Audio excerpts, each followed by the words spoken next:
KO the base here. We lit tonight. Y'all come through, man. Y'all know how we gonna show up and show out. See y'all all in the building.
Yo, what's going on with y'all, man? It's your boy KO.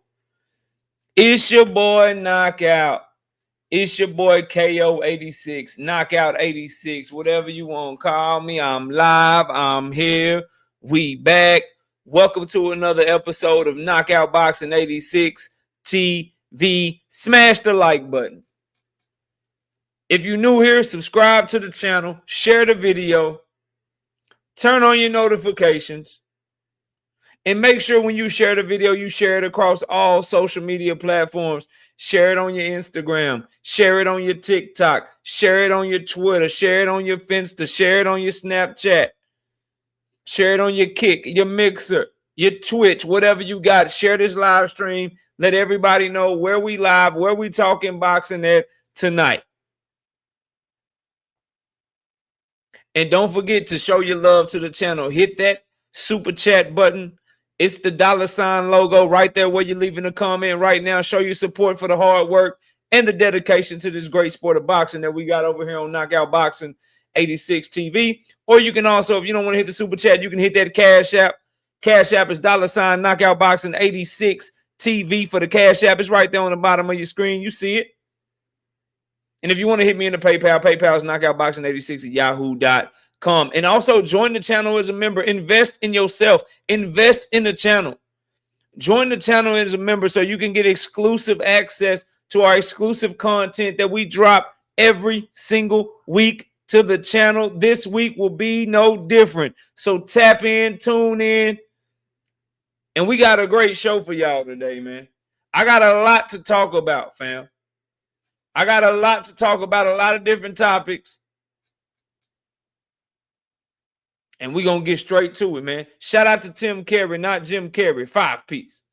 No biscuit in the super chat. He said, absolutely nothing. Just showing love to the channel. I appreciate you, big dog. Shout out to Africa Lives Matter. He said, your boy Virgil Ortiz went from clout chasing Earl to ducking boots to clout chasing him. Now he's clout chasing Jamel. Knowing Mel versus Tim Zoo is next. I got a problem with that comment, Africa Lives Matter. I appreciate the super chat, but I got a problem with that shit. I got a problem with that shit. Chat, can I let y'all know my problem that I got with Africa Lives Matter super chat? Do y'all mind? Can I vent?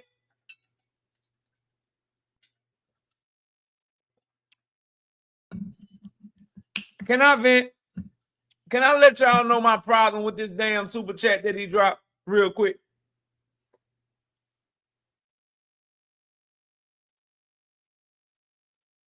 Tim Carey told me to go ahead. This is my problem, bro. I'm going to start by asking a series of questions. Have I tried to trade Virgil Ortiz away from Texas? So yes or no question. If you are tuned into this live stream and you watch this live stream on a regular basis, have I tried to get Virgil Ortiz traded away from Texas for Boots Ennis? Have I tried to trade him away? Yes or no? Okay. Have I said on multiple occasions that Virgil Ortiz has ducked Jerron Boots Ennis? Have you heard me say on multiple occasions that Virgil Ortiz has ducked Jerron Boots Ennis? Okay, cool. So then, Africa Lives Matter. How the hell is Virgil my boy, bro? Talking about your boy Virgil Ortiz. How is he my boy, bro? He ain't my boy.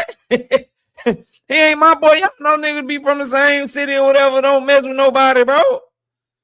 I ain't fucking with Virgil right now, bro. I ain't fucking with Virgil. Talking about your boy Virgil. It ain't my boy, nigga. Yeah, that's Kamal. That's Kamal. We know that's Kamal Lives. Your boy Virgil Ortiz. He ain't my boy, Kamal. We know who you are. Shout out to Kamal showing love in that super chat, though. Kamal, you got me fucked up, man. Virgil's not my boy, man. Boots is my boy, man. I'm fucking with Boots, bro. What the hell you talking about, man? All right. Now, let's scroll up. Let's see who all in the building. Let's get the likes to 100 because we got to run it, man. We got a lot to talk about, bro. I got my stuff set up a little different. We're going to try to rock out like this. See, I think I like it. I think I like it. I'll be looking directly at you motherfuckers today, man. I'll be looking directly at you in the camera today. You hear me? I'll be looking directly at you in the camera today. We're going to see how we like it like this. This might be our new setup moving forward. Y'all let me know what y'all think because y'all are the audience and we want to make sure that y'all get a good viewing experience. Let me see who all in the building. Get the likes up to 100. Then we got a great show that we're gonna do for y'all today. Courtney Thompson in the building. What up, Mike Moss? What up, Big Braille? What up? Jamar Skywalker in the building. What's up, Jamar? On the money line. What up? All things. What up? David Lynch, aka Be More Bully, Trap Band. My brother Trap. What up, bro? Brother Huey Q, what's happening with you? Lee Jackson, what's good, bro? Homie Teach in the building. Teach be going missing till you throw Shakur Stevenson in the chat. Then he shall appear on your ass. Teach, what's up, man? Junior Francois, what they call him. Junior Francois is what they call him. Silver, what's up, bro? Brashley McClendon, what up, bro? What up, bro? T says, KO is someone I love dearly and I will never debate. He will never be in the list. Hashtag brothers for life. You got to stop letting Shakur Stevenson influence your ass, man. Kendra, what's up? Because I would debate your ass. You say some stupid shit in this chat tonight. I'm going to debate the fuck out you. I'm going to cook your ass. You say some dumb shit in the chat. You get to talking shit in the chat. I'm going to debate you. You ain't got to debate me, nigga. I'll debate you, though. Sunny Day, what up? Salute to you. J Main, what up? Salute. Ad Boy JR, what up? Trey Skills in the building. Kevin House, what up? Levon Down Gator, what up? William Old School in the building, what up? Hey, we whooping y'all ass in that practice, huh? Beating y'all ass on the field, and we were beating y'all up. The Cowboys was whooping the Saints' ass. Had them boys out there trying to fight. Cause we were fucking y'all up. Yeah. Talk that Cowboy shit now. Yeah, we coming this year. Yeah, football mode. Yeah, turn me up. Showtime the guy. What's up, bro? Salute.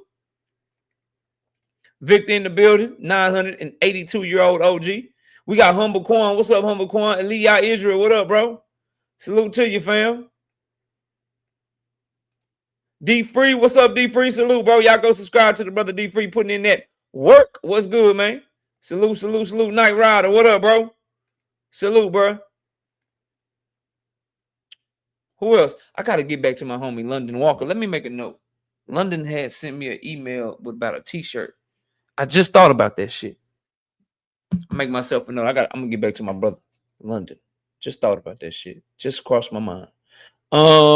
Boxing and Barbecue, what up, bro? SBG Mello, what's good, bro? Salute to you. Salute to you, bro. Miss Joette in the building. What's up, Miss Joette? Salute. See you coming through. Africa Lives. Africa Lives man. He knows it's me. Yeah, I know. I know that's my dog Kamal, bro. Kamal can change his name. Shout out to my dog Kamal. Salute, Kamal. I appreciate you, bro. Blitzum J, what's happening, bro? Salute. J So Black in the building. What up? Salute, bro. Michigan Hendo, what up, bro? He say, knock out a Virgil fan. Man, what the fuck that, man? I like the way he fight. I used to be a Virgil fan. I like the way he fight. I'm a root for him because he from Dallas, but I'm not, no, nigga. I don't condone the fuckery he on, bro. Lewis Shipman, what up? Salute. Band up. What's good, band up? Salute, bro. Welcome in, welcome in. We got a great show today, I promise y'all. Drink more water. What's happening, bro? Texas DT20 in the building. What's good, man? Please get the likes to 100. Moderators, like check. Like check 1212. Get the motherfucking likes up. Nails, what up, Nails? Salute. Wheezy 2 times. What up? Keisha's in the building. What's up? Practice? We talking about practice? Yeah, bro. Practice, nigga. We Cowboys lit right now, bro. I'm telling you, watch. Watch, Night Rider. Watch, nigga. I'm be popping shit all year. I'm be popping shit all year. You know what I mean? Yeah, tell him, Tim. See, Tim, man, Tim know what's up. Ruben Langford, what up, bro? Say, I'm always here for you, dog. I know, bro. You be rocking out. I appreciate you. You be talking shit, too. Cowboy fan be talking heavy in the beginning. You know how we get down? Come on, bro. Come on, bro. You know how we get down, bro. For real, for real. Shout out to Zoomverse. What up, man? I think I said go subscribe to my brother D Free earlier. If I didn't, my bad. Y'all go subscribe to D Free, bro. Over there working, over there cooking, and then subscribe to my bro Zoomverse in the building. What up, Zoom? Salute, bro. Man, been on one. What's up, homie? He say love from Alabama, the Crimson Tide, bro. Yeah. Yeah, see, he can just be a fan of whatever football team he want in the NFL because he's from Alabama. They ain't got no team. But I can't stand you motherfuckers that be like, bro, nothing's more irritating during football season. See a motherfucker riding around my city with a damn Philadelphia Eagles or Washington football or New York Giants license plate. I'm gonna start taking my screwdriver in my car on y'all. When I see y'all park, I'm gonna take your license plate off. Shit. Rocking that shit in my city, man. Hell going on. Seattle Rick, what up, bro? Salute, fam. Zoom say 49 likes is diabolical. Y'all know I will not do the show till we get to 100 likes. So y'all might as well.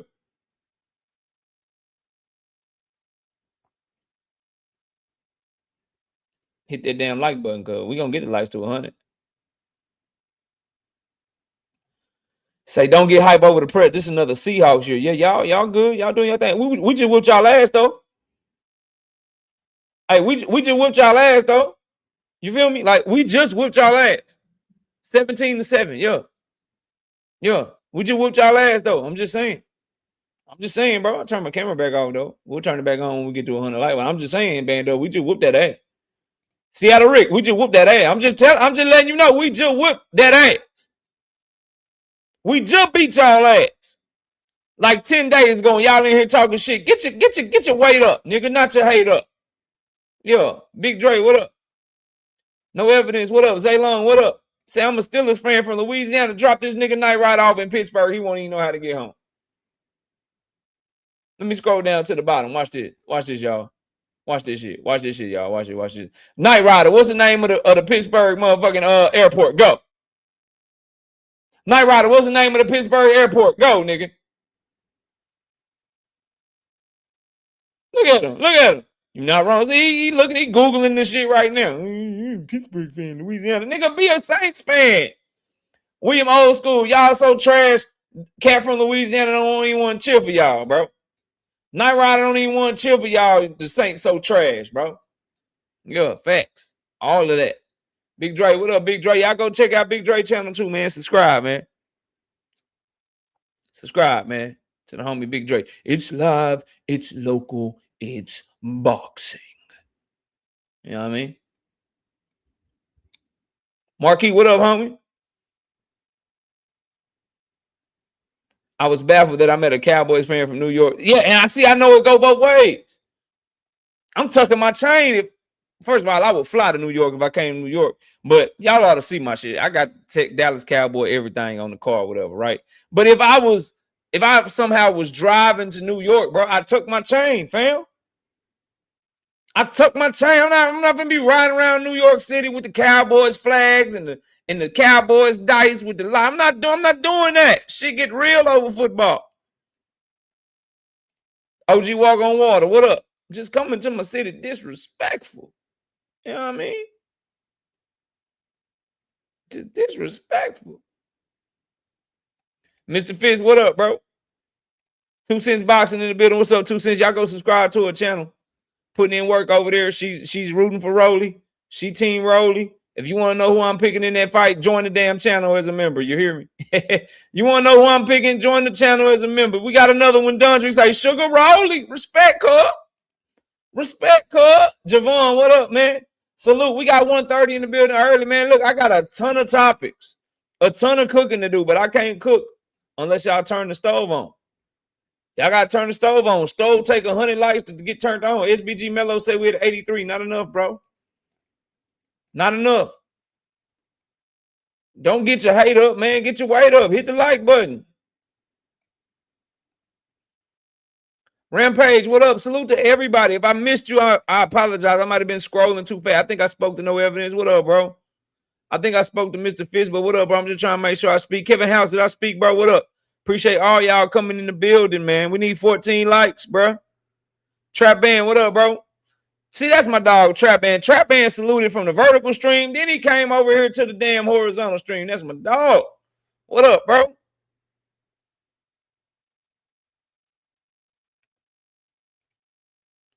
Your car full, man. See, bro, I can take a little shit talking. You know what I mean? But I would not. I would not. You ain't just gonna disrespect me in my home like that, nickel. You ain't just gonna be disrespecting me in my home like that. No Evidence. Where my orders? Let me pull the Glock out on this nigga, man. Let me pull the Glock out on this nigga real quick. I'm finna shoot this dude. Where you at? Don't try to hide now. Don't try to hide now. No Evidence. There you go. We're gonna time your ass out. I'm in a good mood, so I'm only gonna time you out for 1 minute for talking shit about my Cowboys. Yeah. I'm only gonna time you out for 1 minute for talking shit about my boys. Shout out to David Lynch, B-Boy Bully, 2-piece. Bah! No biscuit in the super chat. He said, get those likes up. Yes, he did. He did say that, and y'all better listen to him. And it looks like D-Free is reporting that we got 100 likes. All right, so let's run it, bro. I got some cooking to do, man. I got some cooking to do, man. Let's run this shit right now, bro. First up, Hamza Shiraz talking about the order for him to fight Janabek Alam Kanuli. Let's see what he has to say. Okay. So as I was saying at the very top, shout out to my dog DJ though, real quick. 2-piece. Bow. No biscuit in the super chat said salute. KO Clarissa had ATL jumping last Saturday. Yeah, she did. She did, bro. She did. Definitely the face of women's boxing. Everything everybody talk about, everything everybody criticize her about, you can't say she ain't got them hands, nigga. And you can't say she ain't got the game of women's boxing in the chokehold right now. Straight up. Cassandra's in the building. What up? I'm no Clarissa Shields fan, but I'm no hater either. I call it like I see it, bro. You know what I mean? Anyway, let's get to it, man. So we're on the break, and I do see that there's this news that the WBO has ordered that you face Janabek in your next time. So I don't know when this interview was sent or when it was shot or when it was done, but did they just find this news out while they were interviewing? Is this his raw reaction in real time? I'd be curious to know that. Not that it would change my opinion of what he's gonna say, but it's just something, you know, that I'm interested in. Oh, and let me pop some shit real quick. Let me pop some shit. Before we get into that, let me pop some shit. I'm a journalist, bro. I am no longer just a boxing analyst.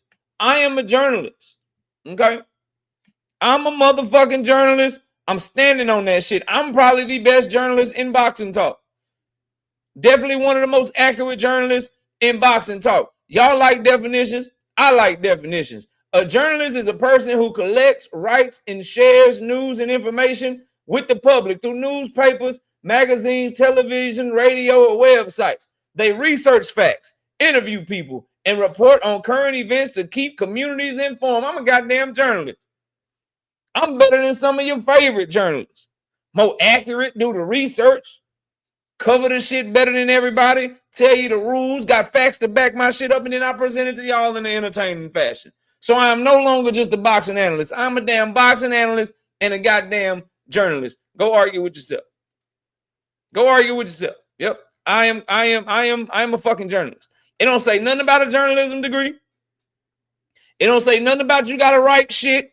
It don't say none of that shit. It says you gotta be getting facts, doing research, and giving the information to the people. Well, damn it, I do it better than everybody else, and I stand on that. If you want to debate me on it, tell me to put a link in the chat, motherfucker. Now, shout out to SBG Mello 5-piece. No biscuit in the super chat. He said, absolutely not a thing. He just showing love to the channel, and I appreciate my dog for that. You know what I mean? Let's get back to what we talking about, though, on this boxing tip. Vernell, what's up, bro? Vernell, don't be smoking that weed today, man. You know what I mean?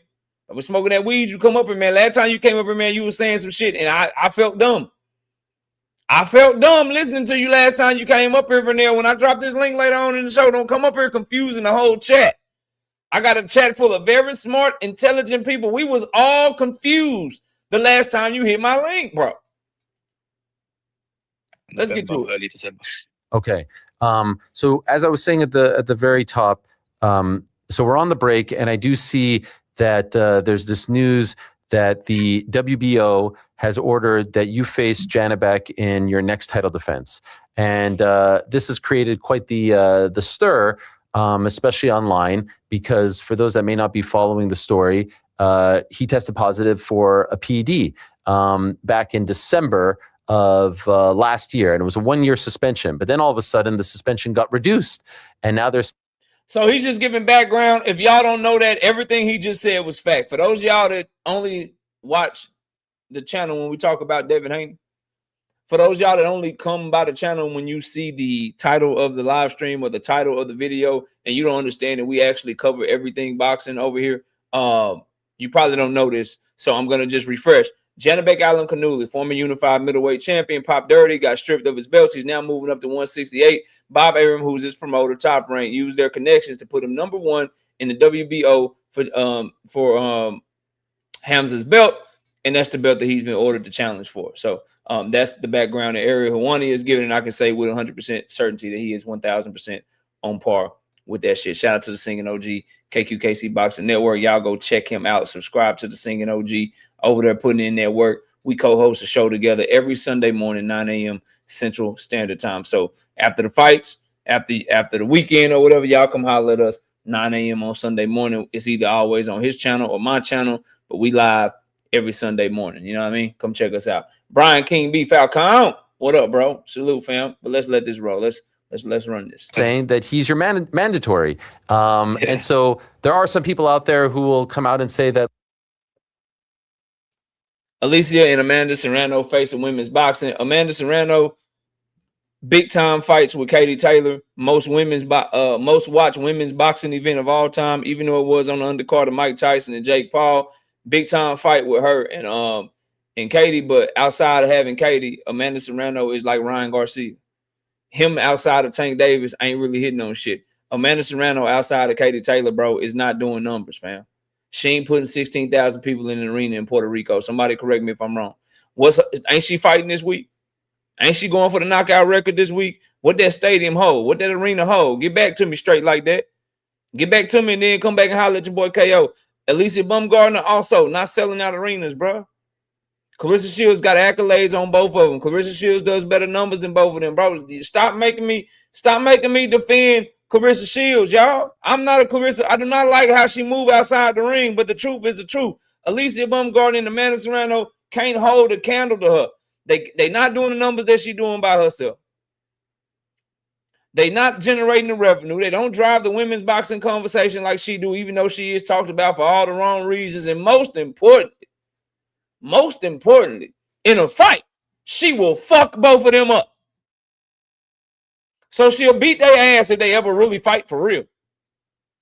Beat the shit out of both of them. Too little, too small, not skilled enough, getting fucked up by her. Number two, she's more decorated than both of them. And number three, she doing numbers fighting a 42-year-old OnlyFans model that we all knew didn't have a snowball chance in hell to beat her.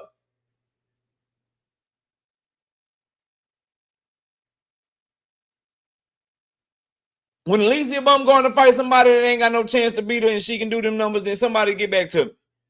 Y'all better stop. Always the light-skinned girls. Y'all better stop that shit, man. Y'all better cut that. Always the light-skinned girl. Y'all better cut that shit out, man. All right, come on, Ariel. Like, you pop once, you should be, banned from the sport. This is actually multiple infractions, and the suspension is getting reduced. And some might even say like the 1-year suspension wasn't enough. And so when you find out that A, it got reduced to essentially like a half suspension, and B, he's your mandatory, what is your reaction? Some people don't like this style of question asking, where the interviewer like says a bunch of facts and kind of lays the groundwork first. And I disagree. I love when interviewers ask questions like this, because it lets the person that you asking the question know that, nigga, I got all the facts on this shit. I already know what the fuck is going on, so make sure you give me a good answer. Because you letting them know you got the ability to rebuttal. You got the ability to say something back. I love when interviewers get to the meat of it. Like, if you try to fuck them over or you try to answer in a way like you skating the question, no, I know what's going on.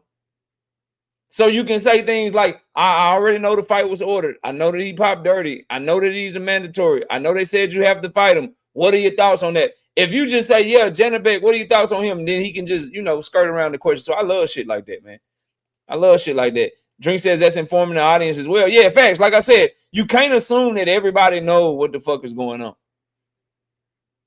You don't want to disclude people by assuming that everybody has been a day one listener, right? You don't want to do that. You don't want to think that everybody's listening to you is a diehard boxing fan. You got to always, cater to your diehards, but you got to speak it to where the casuals can understand it as well. So I like that form of asking the question that way. Swoosh Life with the 2-piece. No biscuit in the super chat. He said absolutely nothing. Just showing love to the channel. I appreciate you, big dog. Let's let it roll. I'll be honest with you, Ariel. I think it's a joke. I think what the WBO have done here is a disgraceful. He making Clarissa sound like she Mike Tyson or something. She ain't fighting no hitters. Why you make me pause this video to cook your ass like this, Tamara Ware? Listen, Tamara, this clearly is your first time here. You're talking to the person that said he wants Clarissa Shields to get a nutritionist so she can move down and wait and fight the fights that we want to see her fight. You're fighting someone who just, matter of fact, you like, I don't know who y'all think I don't know who y'all think channel y'all coming by. Y'all hear these other YouTubers, you come by here for the first time and you think we own the same type of stuff over here. No, we criticize where criticism is due. Well, Tamara, if you always watching, did you see this video? Give me a second.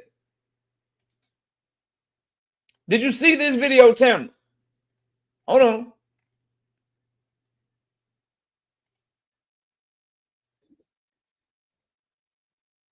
Did you see this video? I didn't say you're not a fan, but you're misinformed on this. Did you miss this one?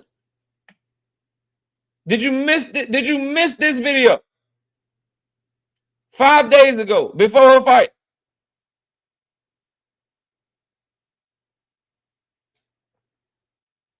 We keep it 100.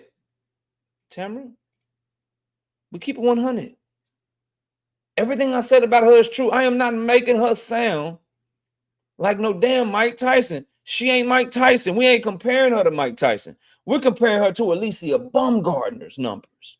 We're comparing her to Amanda Serrano's numbers. Outside of having a huge fight with Katie Taylor. Yeah, that's what we're talking about.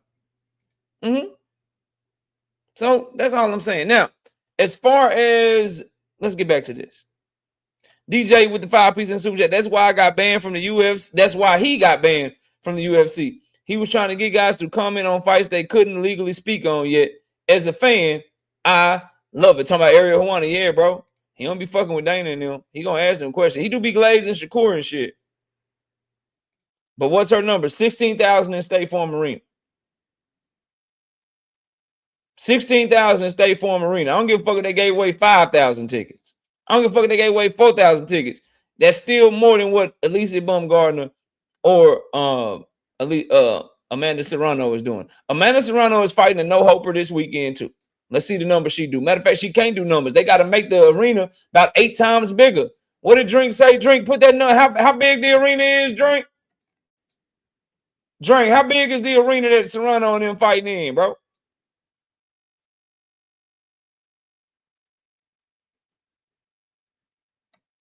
$3,500.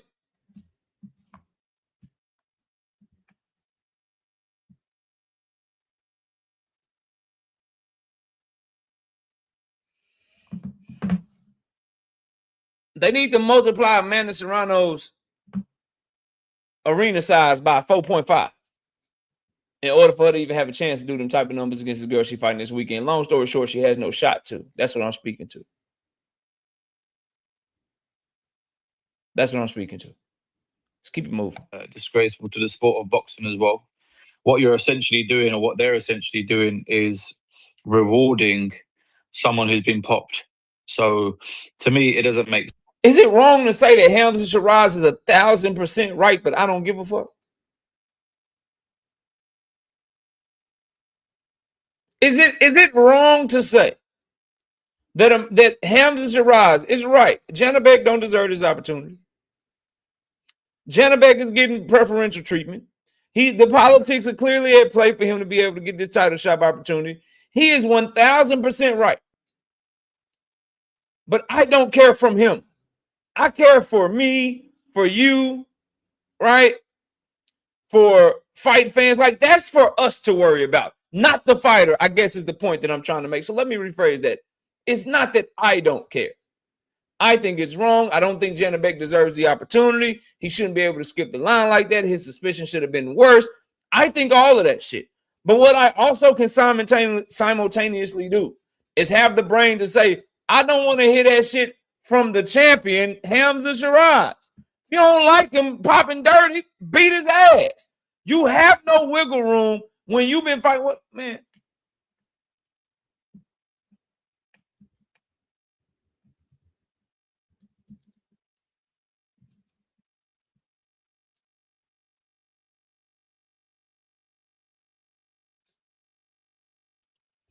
Bro.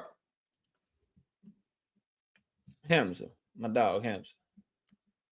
As a fight fan, I don't like hearing this shit. Cause bro, I'm a fan of yours, bro. There was a time I thought you were the best 168er in the world. I don't believe that shit no more. Cause you look like shit your last fight. And I think you there for the taking. I think you know you there for the taking. And you just mad that you can't fight.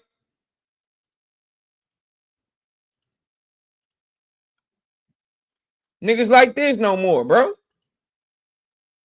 You fighting Wiener Schnitzels and Brockwurst, bro. Alim Bejovic and Zuckenberger, bro. You fighting just Germany just sending you fucking opponents. Just sending you opponents. Just German opponent after German opponent after German fucking opponent. That's why you mad, because Janabek ain't that, bro. Quick, what's up, sister Quick? I see you in the building. Y'all go subscribe to Quick over there cooking. Let me see something, bro. That's why, man. Let me see, who is this dude, man? Because I think I know something, but I like to make sure I know something before I give it to y'all.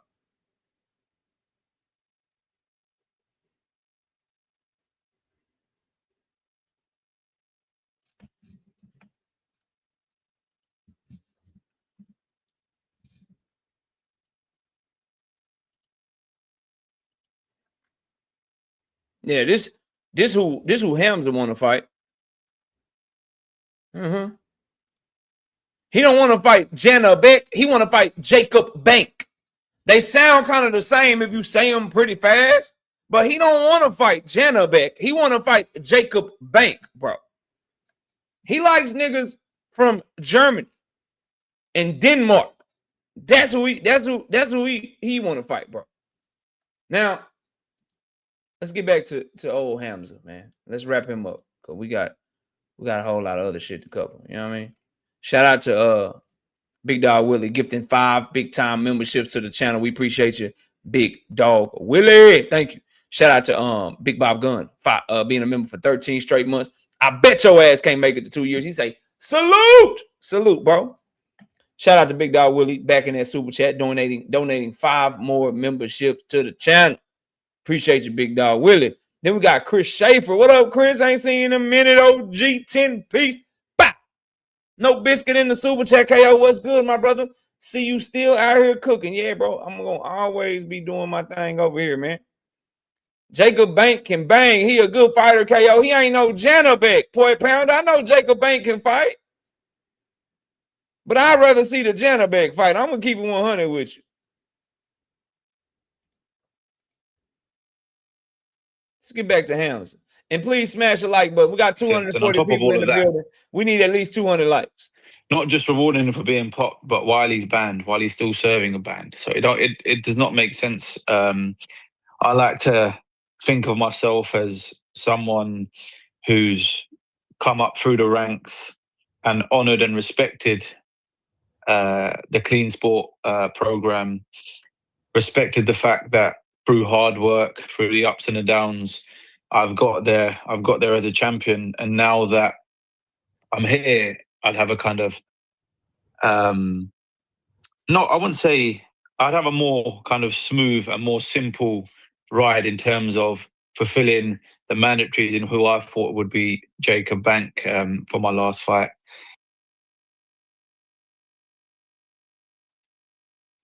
I promise I didn't watch this shit before playing it for y'all. I didn't know he was going to say shit about Jacob Bank. I swear to God. That just make me feel like I'm just a man, dog. God damn, I did not know he was going to say that shit. I did not know he was going to say that shit, man. I read the quotes about him not wanting to fight Janabek. And so that's why I went and got the clip, but I didn't know he was going to bring up Jacob Bank, bro. That nigga really want to fight Jacob Bank for real. No, nigga. No, you want to fight Jacob Bank, bro? No, fam. I'm sorry. Let me be mad that Janabek is getting an opportunity. Let Band be mad. Let Ju be mad. Let Harris fam be mad. Let DJ be mad, bro. Let us, the fans, be like, nah, nigga, he don't deserve the shot. This is bullshit. He can't get the shot. All that shit. But in the back of our mind, we like, that's a good ass scrap, though. I want to see this shit, nigga. Because I want to see Hamza test it. He ain't had a test since motherfucker, man. Look, bro. And I like Hamza. I'm going to keep saying it. Because I fuck with Hamza. If you follow the channel, y'all know I fuck with Hamza. Come on, bro. It's time, fam. Schukenbarger, Alan Badajic, and Edgar Berlanga, and then Carlos Adames, bro. Nah, fam, you ain't fought no competition over a year, bro. It's time, fam. It's time, fam. I'm sorry, bro. I hate that you don't like it. You want to take the moral high ground. How you gonna take the moral high ground, but you an ambassador to Saudi Arabia? Nigga, don't make me cook. How you gonna have a moral high ground with Janabek Alam Kanuli, but you call the Saudi Arabian government representative your brother, and you know they don't believe? Do you got a mama or a sister, Hamza? Do you got a wife or a woman or a female cousin or an auntie or a grandmama? Guess what? Guess what, Hamza? If they ass was in Saudi Arabia, they would not have rights that they have in the UK, bro. But you will be his brother. You ain't got no moral high ground for that money, though. But you got the moral high ground with Jenny back? Come on, fam. I'm not trying to hear that shit. Y'all can let this fake moral police shit fool y'all if y'all want to. Niggas be picking and choosing when to take the moral high ground. If it's moral all the way, you should have been no turkey. I will not be your ambassador. I will not take your help because I don't believe that the Saudi Arabian government should move the way that they move. Nah, nigga. I ain't trying to hear that, bro. I ain't trying to hear that, fam. You just mad you can't either get the Jacob Bank fight or get Canelo if he beats Mbile. That's all this shit. This ain't got nothing to do with Janabek popping dirty. You mad that you can't continue to fight bums until you hopefully get the Canelo Alvarez call, my nigga. We know that Canelo and Turkey had wanted you to get the fight. We know that you was in the running with him, Bill. We ain't done. We know why you really mad. You want bummy Jacob Bank? You want to fight him because you feel like you can beat him? And he from Denmark, and that's close to being from Germany, so you think you got something with him? Or you want to fight Canelo? And I just think it's bad for the sport of boxing, you know, giving these guys the platforms and almost saying, yeah, don't worry, it's okay. We'll just crack on as normal. It is bad for the sport of boxing. He is right. He is right. It's also bad for the sport of boxing when you rob Carlos Adames.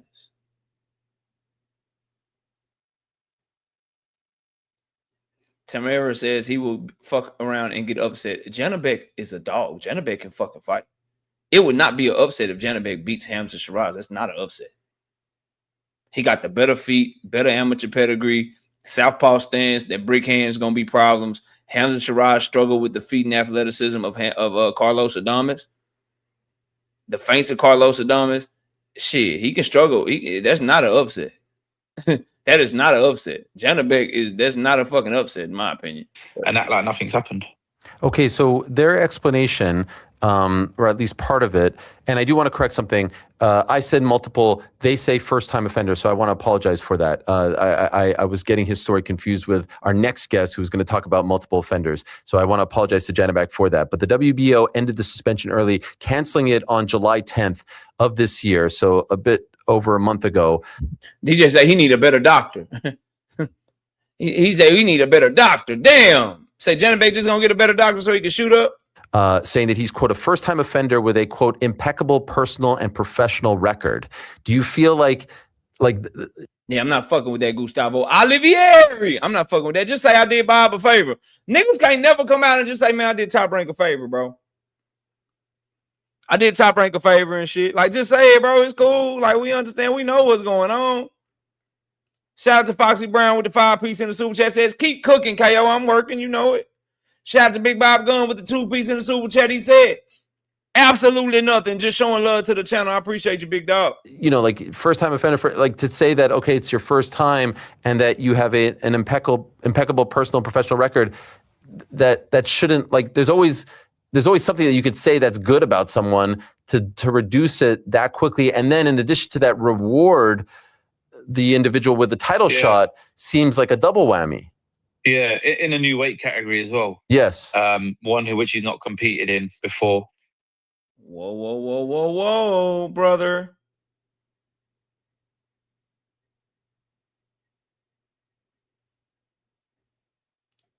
No, because I have no idea what you're talking about, and I want to keep it that way. Somebody clip this. Drink what Drink just said. Somebody send me the shit, and I'll react to it tomorrow. I got a lot of other topics, bro. But no, because I have not seen it. I didn't get to that today. I got to a lot of other shit, though. Got some great topics and shit for sure, like we always do. But no, I ain't see that shit. And I don't want to see it till I react to it. So somebody send me that shit. And don't tell me what he said. I just want to react to it live. I'll react to it tomorrow in a video because I'm not going live tomorrow. It's the actual anniversary. But I'll be live Friday, Saturday, and Sunday this week. But yeah, somebody send that to me. But listen, it's all the organizers. All right, Facho, hold on. All right, bro. Let me screenshot this, bro. Hold on. Screenshot this so I can have it ready. All right, I got a drink. Appreciate you, bro. You know I got you. You want my thoughts? I'll give you my thoughts, bro. All right, save. We're going to just title this drink. More water. Drink more water. I bet.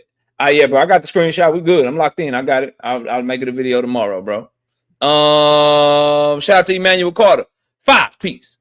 No biscuit in the super chat. He said, absolutely nothing. Just showing love to the channel. I appreciate you, big dog. Thank you, Emmanuel. All right, let's finish up. Bodies doing. Do you know what I mean? They're the ones who's responsible for all of this. Like you said, a first-time offender. Like, come on, man. You're talking about someone who's been popped here. It doesn't matter if it's the first time. Like, you know what I mean? It's being popped is being popped. At the end of the day, with the sport we're in, you're risking your life. You know what I mean? You're risking your life, and the fighter side of me, my ego is saying, listen, crack on with it and just get in there and get the job done. But then me standing for a man who believes in his morals and, being, like I said, a clean athlete, it kind of contradicts everything if that does happen. So it's put me in a very, very sticky situation. And all. You're not, see, bro, this, my nigga, I don't want my athletes to be political activists, bro. I don't want my fighters, my boxers. I don't want my boxers to be, oh, I'm going to take the high ground. I don't like the way you talk to me, so I'm not going to fight you. Oh, I don't like the fact that you pop dirty, so I'm not going to fight you. No, beat his ass and get him the fuck up out of boxing then. Beat his ass and get him the fuck up out of boxing if that's how you feel. Use it as motivation. Like, bro, you can't pick and choose in this shit. If a motherfucker pop dirty in another sport and that sanctioning body or that governing body say they get to compete, then guess what people do? They compete against him, try to whoop his ass. OTB, what's up, homie? Salute, bro. Welcome in, fam.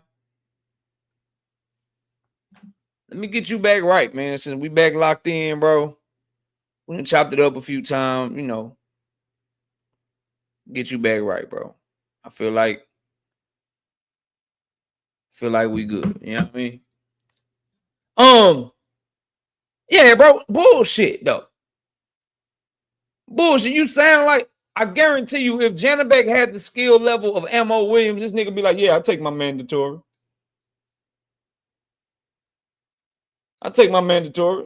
Roja, he gonna have to, because Bob and them ain't playing. The WBO ain't playing. They trying to get all them belts over there to the zone. Harris say, I don't think Janabek gonna take this fight. Shiraz gonna take this fight. Then he gonna duck. Honesty, Ariel, but something myself and my team will have to sit down and see what we're doing. Did the WBO? So y'all got to sit down and see what y'all doing. Nigga, you got a mandatory. You either gonna fight it or you gonna duck, bro. Talk to you before they made this decision? No, not at all. We tried to reach out to them ever since I won the title. We wanted my team to kind of sit down with them and map out a plan of. Wait a minute. So you don't care about corruption then? You wanted to sit down with them, map out a plan, pick when your mandatory was going to be violent. So you wanted preferential treatment. The same preferential treatment that you crying about. Nah, bro. Facts, Joe Cole. Nigga probably going to Zuffa. And they know it. What you mean, bro? Like, so you wanted to sit down with them. Y'all tried to reach out to get, oh, man, we want to do a timeline. When we going to do this, when we going to do that. When fighters supposed to be able to choose? Oh, you don't care about preferential treatment or corruption. You wasn't crying corruption when Carlos Adames tapped that ass and got robbed with a gift draw. You didn't care about corruption then. No, fam. You can't be aligning yourself with people like Turkey Al-Sheikh and Dana White and be talking to me about corruption. Nigga. One of them got a $400 million lawsuit for mistreating fighters and got the worst fucking contracts in the whole fight combat sports game. And then you got another one that's representing the Saudi Arabian government. I ain't trying to hear this shit. Mandatory, etc. But no, nothing was. DJ, I am talking from his perspective, not your perspective, not my perspective. The perspective of a fighter. The perspective of the champion. The perspective of a warrior, my nigga.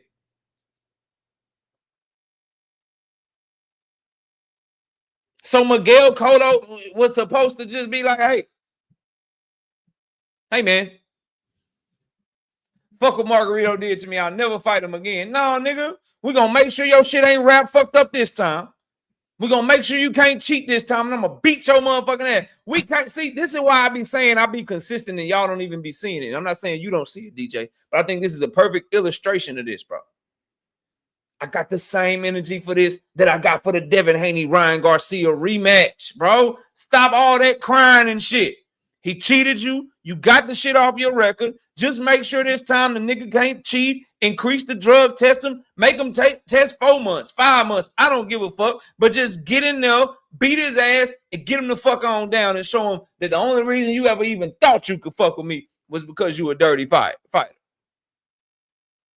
That's what this nigga should be doing, bro. That's what he should be doing. Not me, not you. I'm talking about him as a fighter. He talking like a fan, bro. He's talking like a fan. He's talking like an analyst. He's talking like a journalist. He's not talking like a world champion that's going to take on all comers, that want all the smoke, that's going to step on motherfuckers, that's going to beat you the fuck up and stop you and go out on his shield. He sound like a motherfucker that want to pick and choose. And I can't fuck with it. Let him finish. Spoken to, nothing was spoken about. And I suppose it comes down to ulterior motives, corruption. And like I said, it doesn't really give a good message to the sport of boxing. Listen, there's so many up-and-coming youngsters. That's what I wanted to touch on, too. Give me a sec. Give me 1 second. That's what I wanted to touch on, too, because he said something earlier that I wanted to touch on, bro. He said something earlier that I wanted to touch on, bro.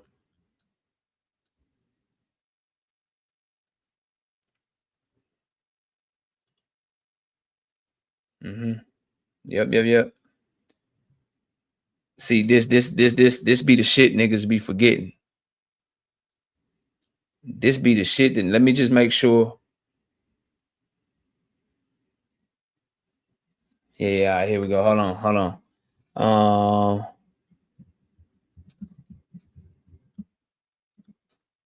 Give me 1 second. Oh, I be cooking. Hold on, let me find it. Okay, bam. All right. Yeah, you cooked on this one. You cooked on this one, oh Shirazi. Yeah, buddy, you cooked on this one. Big time. Hold on. Hold up. This is funny. Hold on, let me just check one more thing. Oh, the setup, Nat, the cook be crazy.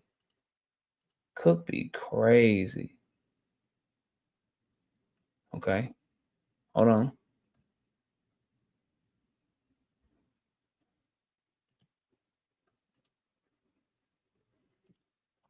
Let's make sure we got this one.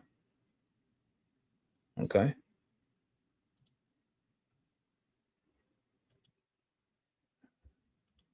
And last one.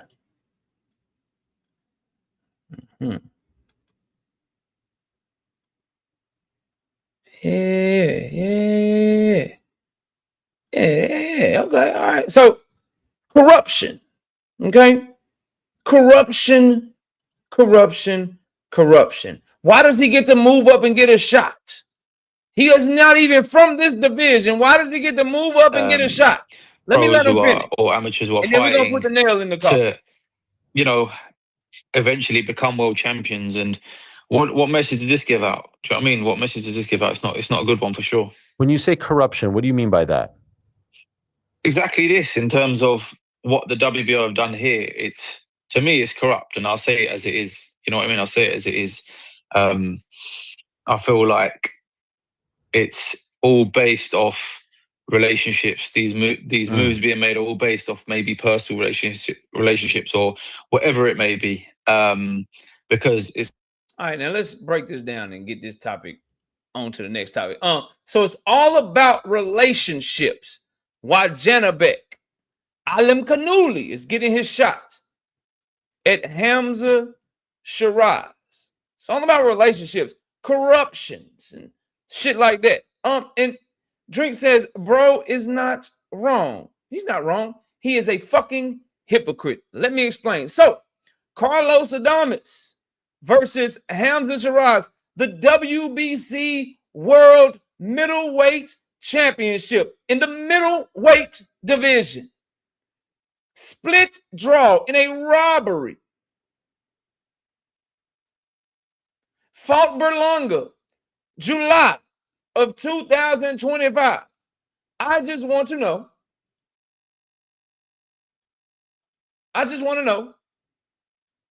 When he fought motherfucking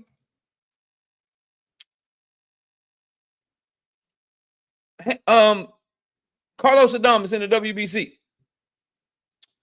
But then he was able to get put in position by the same fucking sanctioning body that he is shitting on right now.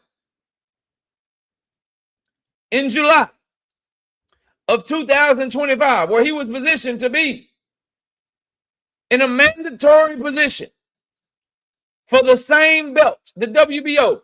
Did he get there because of merit, or did he get there because of relationships and corruption and political maneuvers? How did he end up fighting in a WBC title fight at middleweight, not winning that fight, and then moving up in weight and becoming the mandatory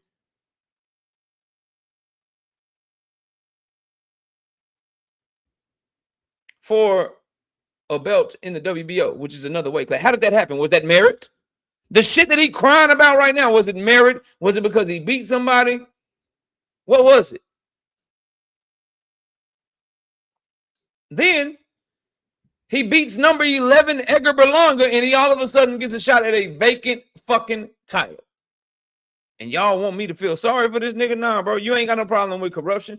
You just don't like when corruption puts you in a position to have to stand on some shit. When the corruption don't go your way, when you can't sit down and meet with the motherfuckers to map out a plan.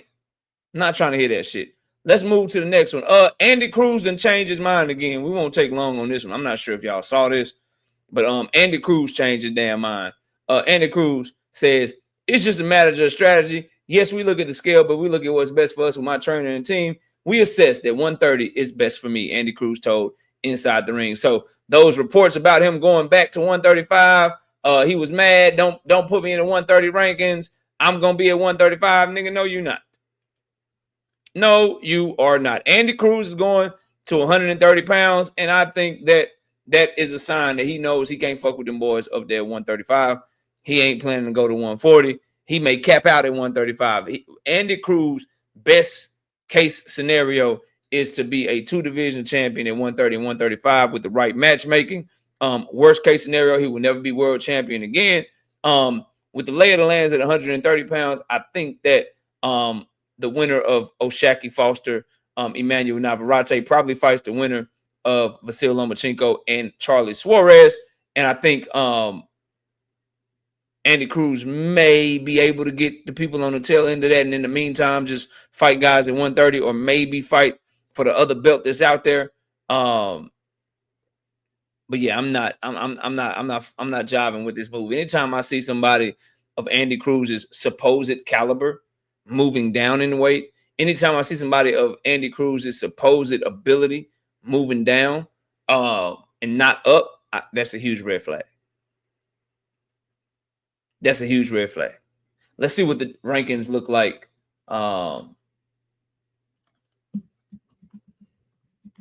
At 130 pounds real quick.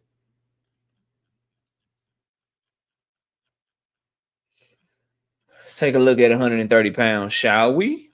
Let's see.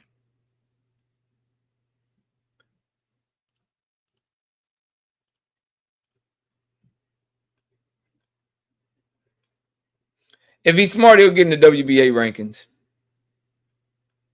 But if you just pay attention. Navarrete, Kakase, Shaki Foster, Navarrete, Charlie Suarez, Khalil El Hadri, Musa Galham, Sultan Zorabek, right?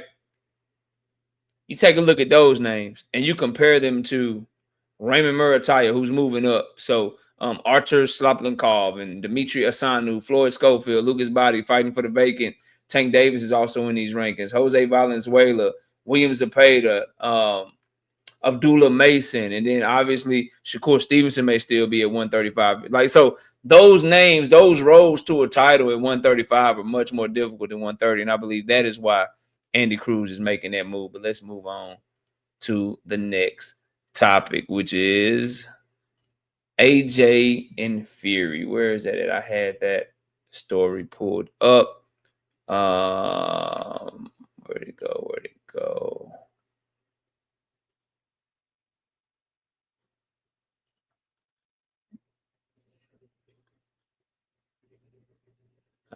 Hold on. Anthony Joshua, Tyson Fury. I had it pulled up. WBC. Here we go.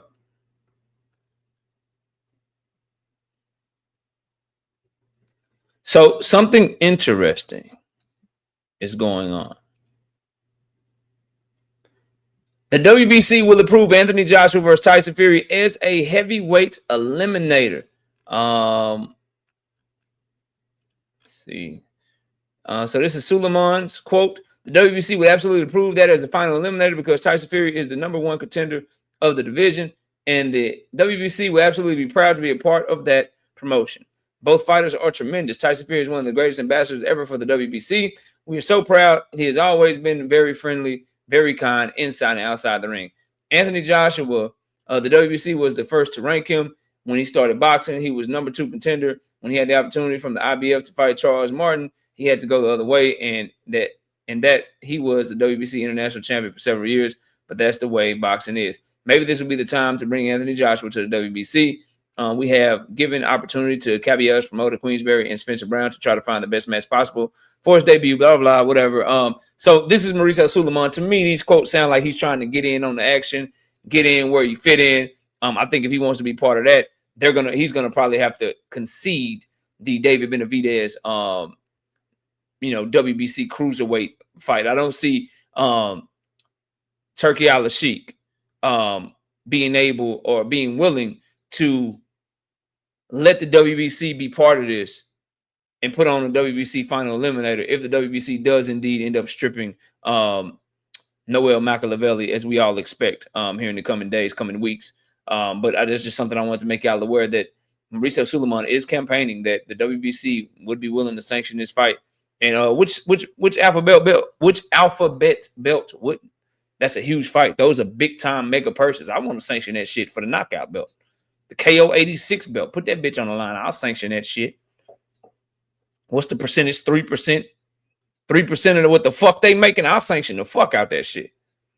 Drink More Water says, fuck that shit.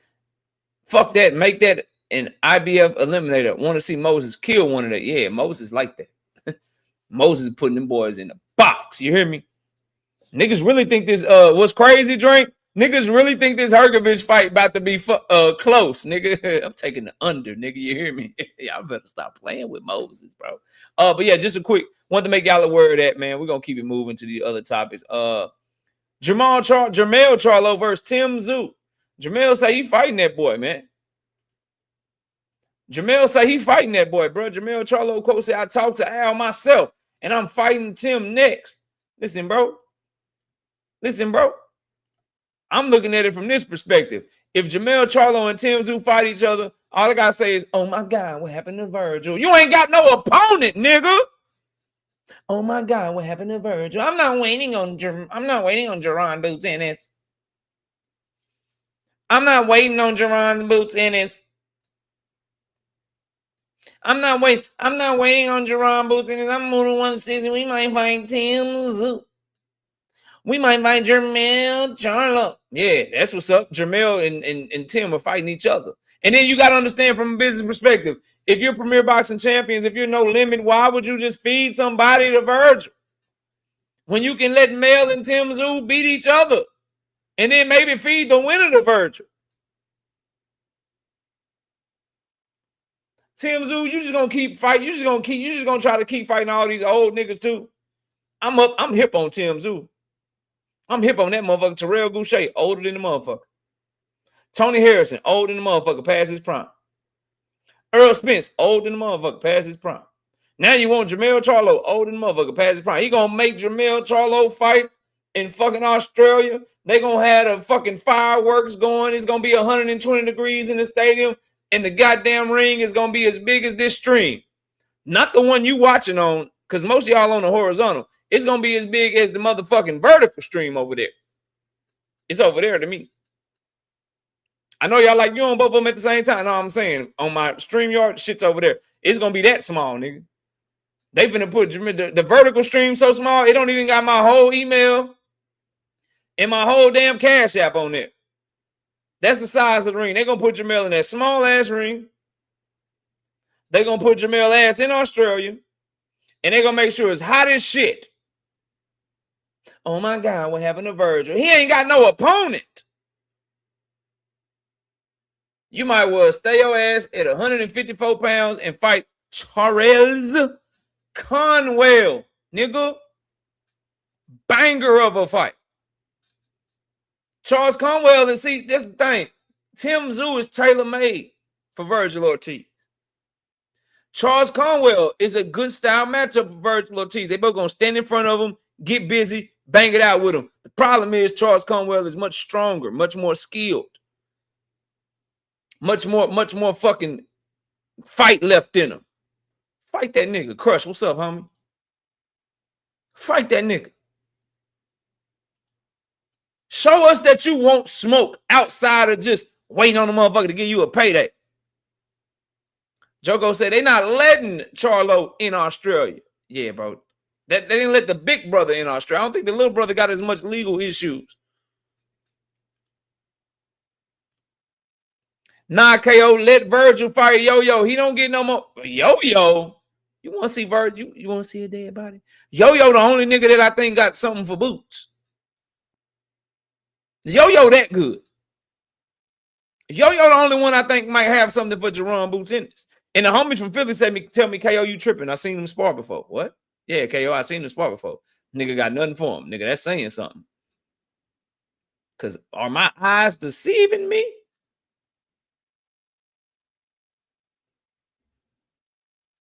So Virgil might be without an opponent. Just wanted to let y'all know that, bro. Shout to Brashley. 5 of them things. 5-piece. Bah! No biscuit in the super chat. He said, I don't know how long Jamel been out. Virgil not beating him. Jamel's been out since September 2023, bro. You said, I don't care. Nah, bro. Ring rust is real, my nigga. Nigga, we couldn't recognize Earl, bro.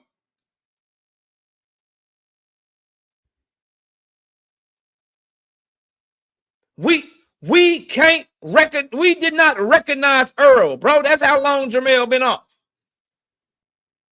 Josh 803, salute. That was Junior Francois. That's what I was told. I'm just saying, I need to see that shit. I believe he got a shot. I believe he got a shot. But Jamel, bro, we couldn't even recognize Earl. You think, man, we ain't gonna, man, we should call it, we should get like Prince on these niggas. The fighter formerly known as Jamel is fighting Tim Tszyu. According to him. We'll see how that all plays out. Because it ain't like Jamel don't be capping. Now, I've seen some shit. I seen some shit over there listening to Mill City, bro. I seen some shit, bro. This guy, bro. Hold on, let me share my screen, fam. Life is good. What up? Let me share my screen, bro.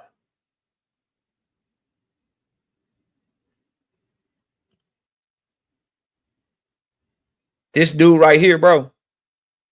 This guy, bro. Him. Say, fam. Keyshawn, abort mission, nigga.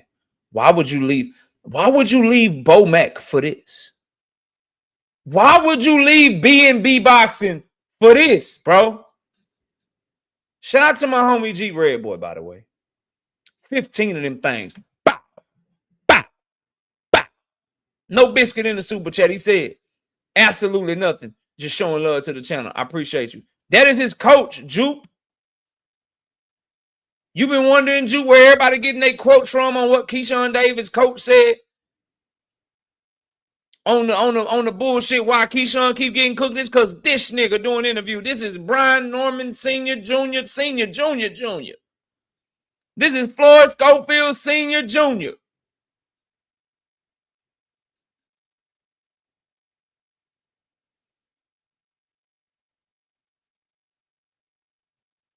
Let's listen up, bro. I'm only giving y'all the first minute.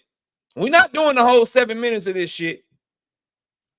Quickly said that. Quickly, I'm saying, quickly, you about to hear some of the dumbest shit you have ever seen, man. And it's only gonna take a minute in, and we're gonna react to it. Pearl Infinity, what up, homie? Dev KO'd Keyshawn in negotiations. Boy, now introvert.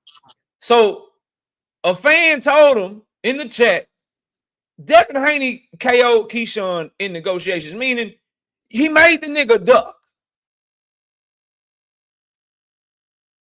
He made him duck. He made him run away. He knocked him out of negotiations. This is what he said, bro. He KO'd Keyshawn in the negotiations. How did he KO him if we turned down the fucking offer?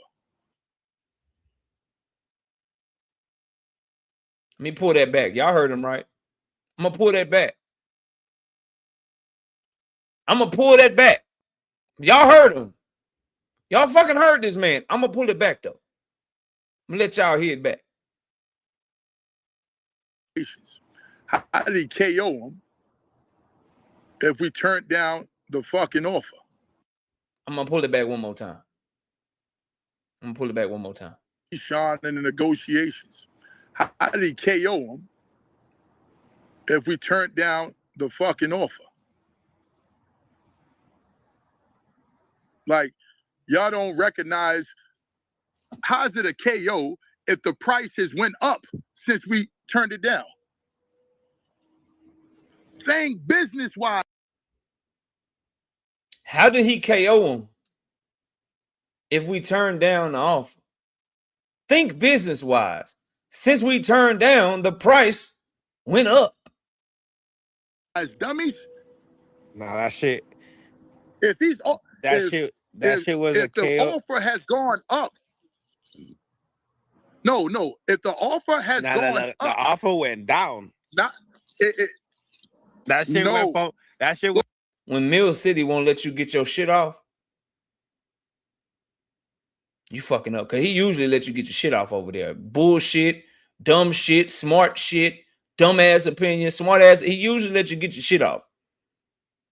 Went to a purse bid. No. Lost 900,000.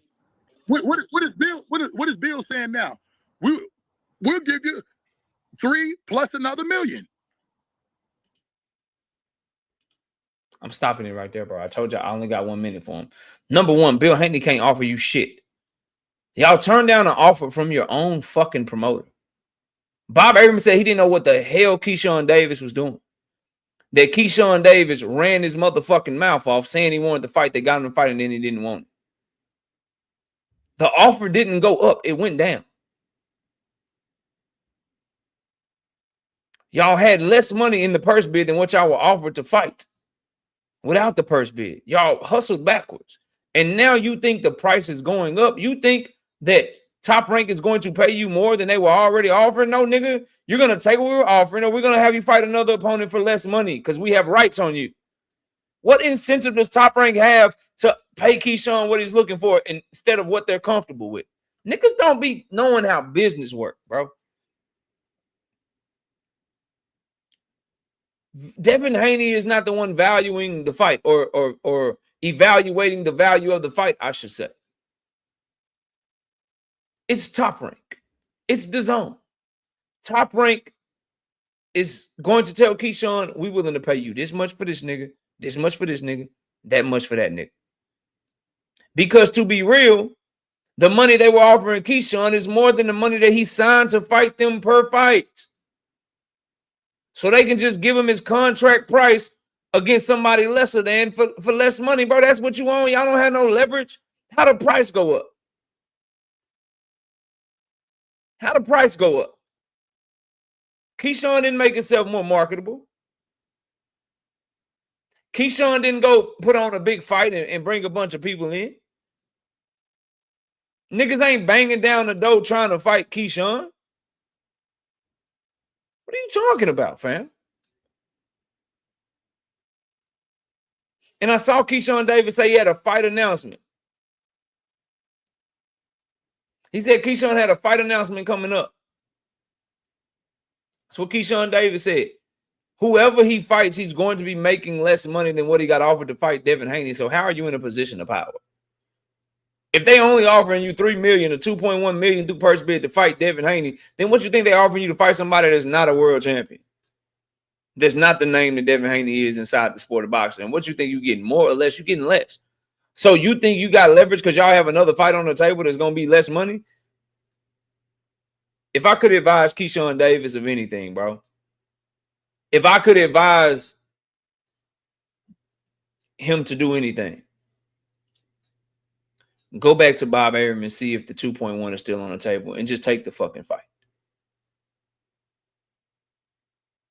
Go back to Bob Arum and see if he's willing to do you a solid and just take the offer that y'all had outside the purse bid and see if you can take the fight.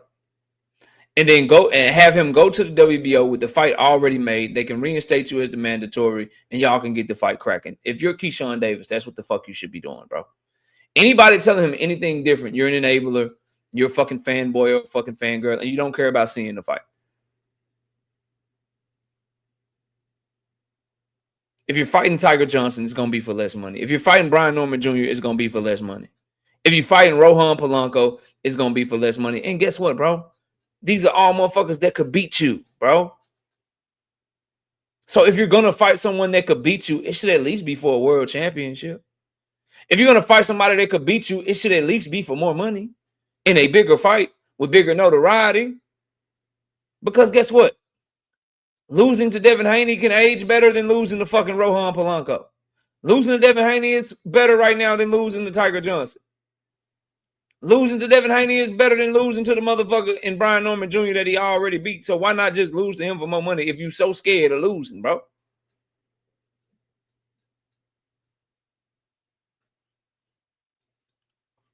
He said Devin Haney low-key need Keyshawn too. Who he going to fight? Here's the difference, bro.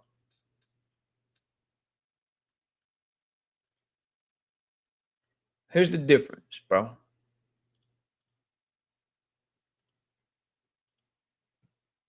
He got a whole list. A whole list of Mandos. Brian Norman Jr. probably not going to get ordered because he already whooped his ass. Team Alifu already fighting for the WBA. Riston Hitchens can be ordered. Manny's at number 4. I don't see that as a possibility. Arnold Barboza, Rohan Polanco. And the difference is Devin Haney's in a position since he was the one that was fucking ducked to where it's going to fall less on him when it comes to Keyshawn. Not when it comes to him ducking fucking Tank, but when it comes to Keyshawn, between these two, Devin fans can always tell Keyshawn fans, yeah, he's fighting this nigga because yo guy ducked him. Like, the only people he won't get grace from is Tank fans because he ducked Tank Davis, bro.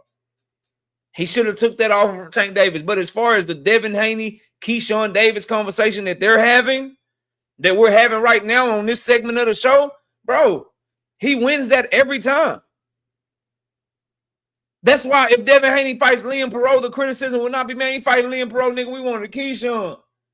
If he fights Jack Catterall, it won't be, man, he fighting Liam Perot, he fighting Catterall, nigga, we wanted Keyshawn. No, the criticism will become, nigga, you did all this shit instead of taking Tank Davis off of Keyshawn Davis ducked you, and now we got to watch you fight Liam Perot when you could have had the Tank fight done. That's the criticism. This shit with Keyshawn, no, you can't criticize him, bro.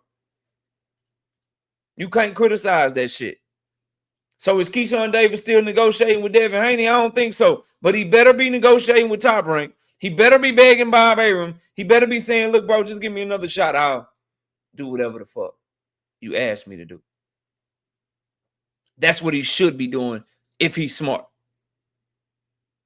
Read the room, as Cam J Network would say. Shout out to the homie Cam. Y'all go subscribe to his channel. As he would say, read the room and realize, bruh.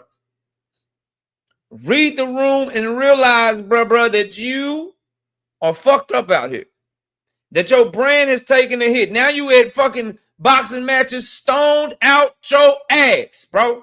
That boy was stoned at that Clarissa Shields fight. I don't care what you tell me. I know when the motherfucker hot. Ravens Pitbull, what up? I know when somebody been smoking weed. It's a former connoisseur myself, nigga. I know when somebody, I know with the puffiness, nigga. The puffiness in the low eyes. Yeah, I know what that shit look like. Boy, high as a pit bull, boy. I mean, high as a kite, bro. High as a pit bull. That shit don't even make sense. I don't know what the fuck that was. You know what I mean? Shout out to Dale Pip 5-piece. No biscuit in the super chat. He said, KO cooking as usual. We work.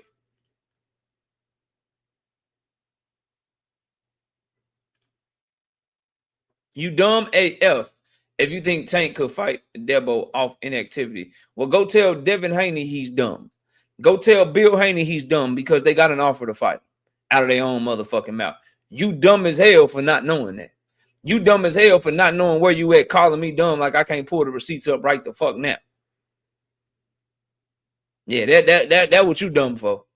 You dumb as fuck for thinking that that's just me saying that he had an offer. That's just me saying he ducked. Devin said that Tank Davis sent him an offer, then Devin Haney proceeded to block Tank Davis on Twitter. Go argue with yourself, nigga.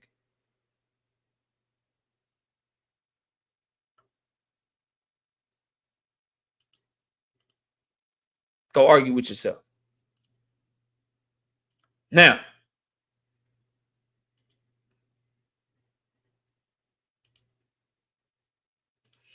nobody fucking fighting in 2026. I saw this caption and it pissed me off as a fight fan, so I want to piss y'all off too. The fuck is going on in boxing, bro?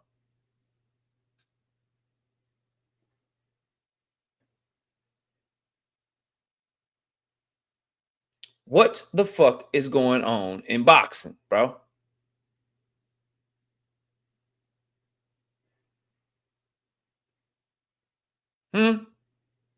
These niggas ain't fighting. Virgil Ortiz ain't fought in 2026 because he want to fake sue his motherfucking promoter, then get back cool with him when the nigga that we want to see him fight is tied up. Devin Haney ain't fighting because he got 22,000 fake fucking failed negotiations. This nigga done negotiated with everybody. Can't get a fight done with nobody, nigga. This nigga is the Keith Sweat of boxing. Nobody, baby. Nobody, nigga. You can't fight nobody. You can't get a deal with nobody.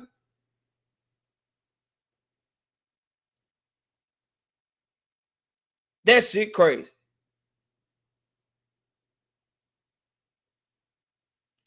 Yeah, you stupid and dumb. Cool. Cool. So this is what I'm gonna do for you. I'm gonna block you from typing. Because I don't know why you think you can just disrespect me on my own shit and still breathe, right? I don't know why you think you can just disrespect me on my own shit and think you can still breathe, right? So we're going to get you the fuck up out of here. And I'm going to challenge you to hit my motherfucking link and prove I'm dumb. And guess what? When you come up here, you're going to come with respect too. If you got the nuts to hit the link and try to prove I'm dumb. There you go. Come prove I'm dumb, nigga. Come prove that I am dumb. Yeah, come prove I'm dumb. Yeah, come prove to me that I'm dumb. That's what you can do.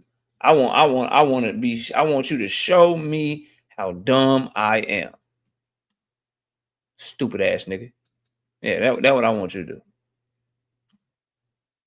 You ain't got an 86K. I blocked his ass. He ain't typing on my shit no more. You can hit that link though. And come prove to me I'm dumb. I bet you won't. Now, moving on.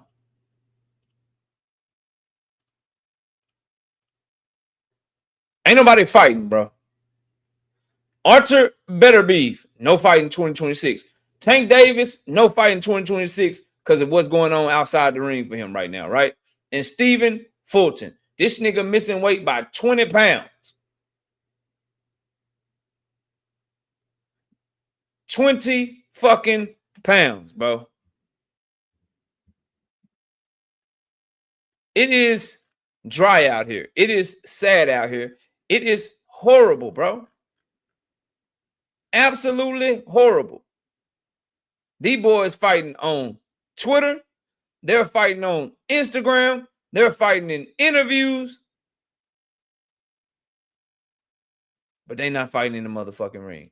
Dundra says we had 197 likes. I need at least 250 likes.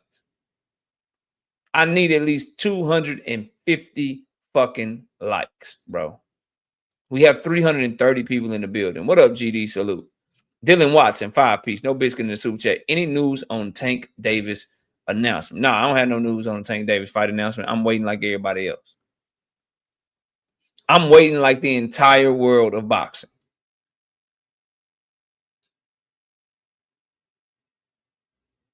Mm-hmm.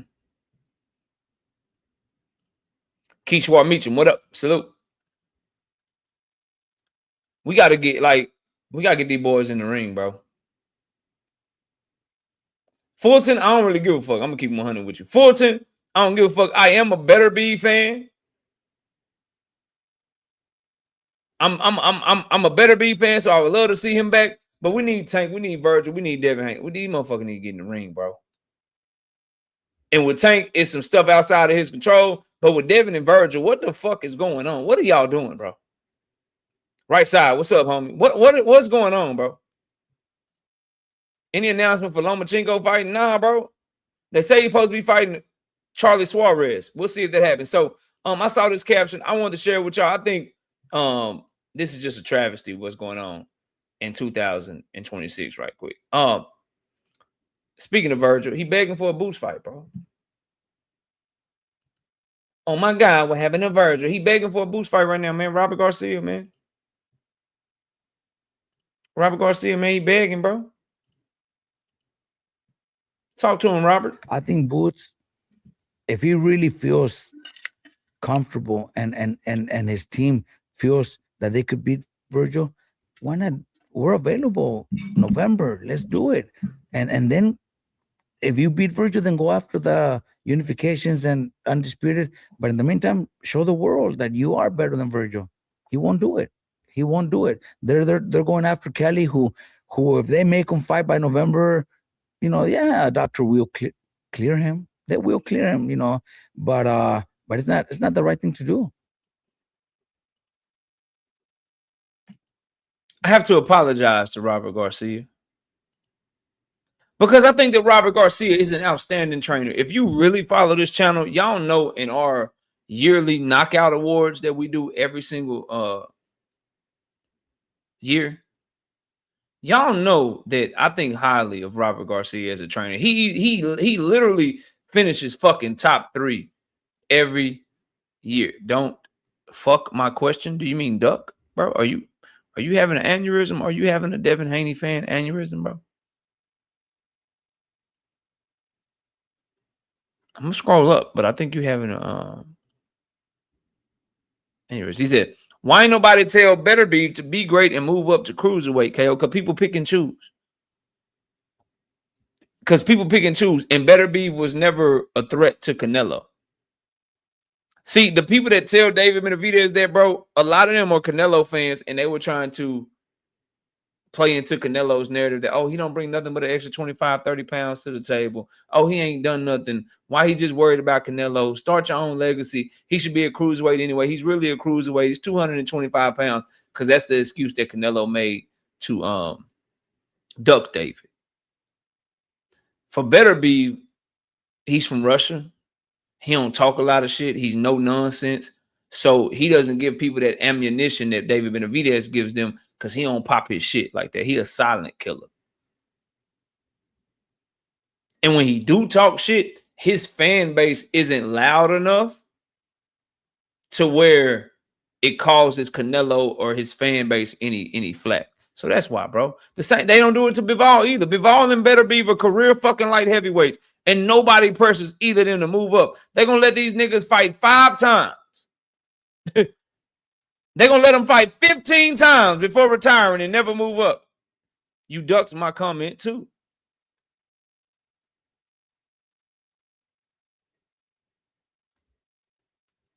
I don't see your comment. Solo Dolo.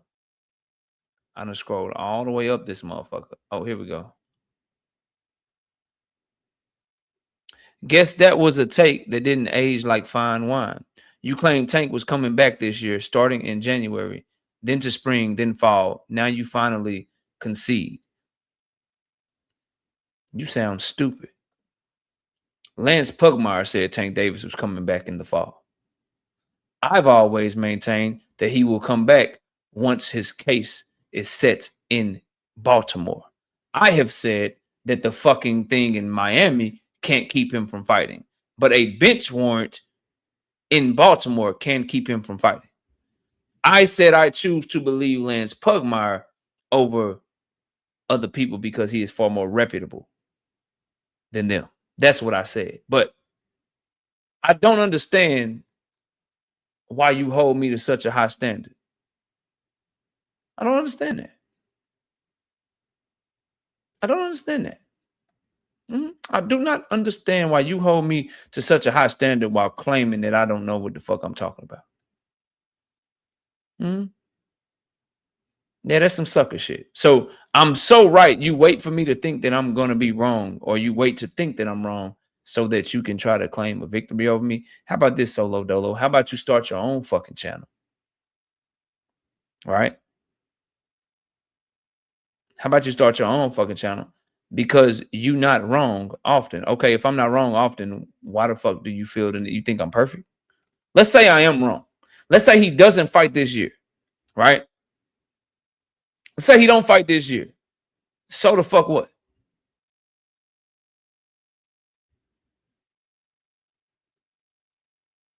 So the fuck what?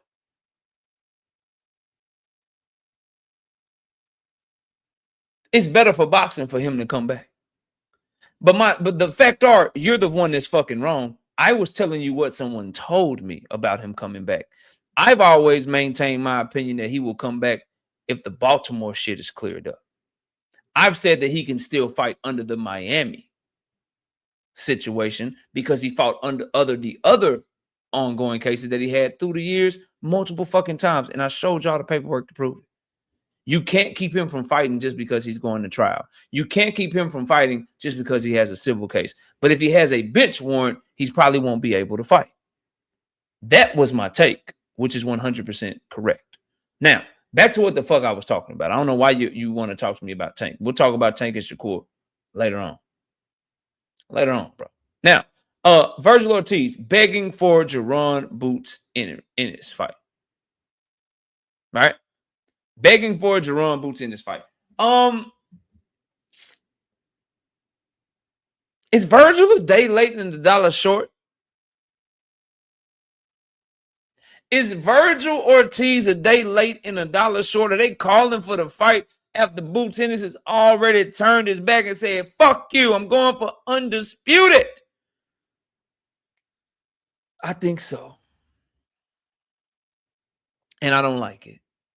It's not that I don't like the fight. It's not that I think Boots Ennis is ducking or that he's wrong. It's just not a better fight. It's just not a better fight. And what up, Honda? I think that's Supreme. What up, bro? Is that you? Did you change your name again, Supreme?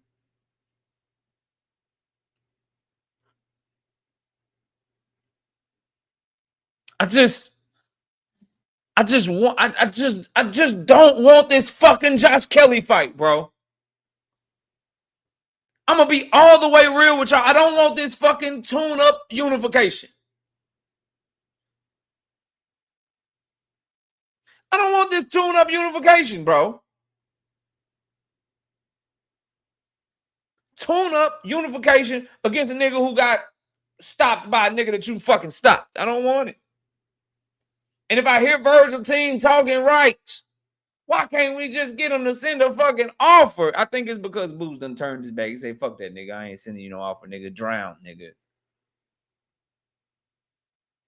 Drown, nigga. I'm not sending you nothing. I'm not sending you no offer. We not entertaining. We going another direction.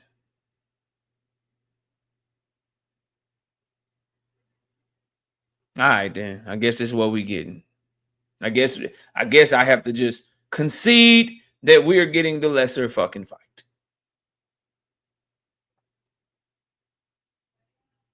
That's not Supreme. Okay, Steelmatic. What up, bro? Do you be on Cam panel, bro? Steelmatic, is you the homie to be on Cam panel, bro? Is that him?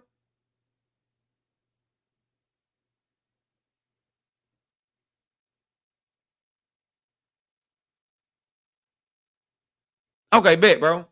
Get you right, fam. Had to make sure. You understand me?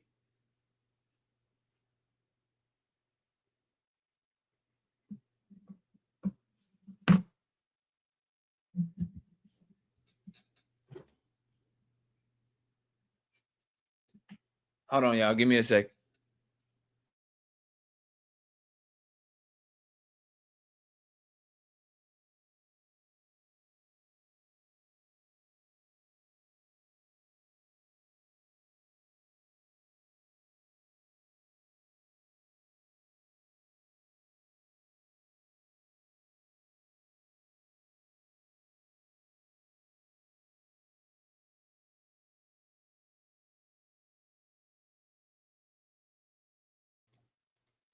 All right, so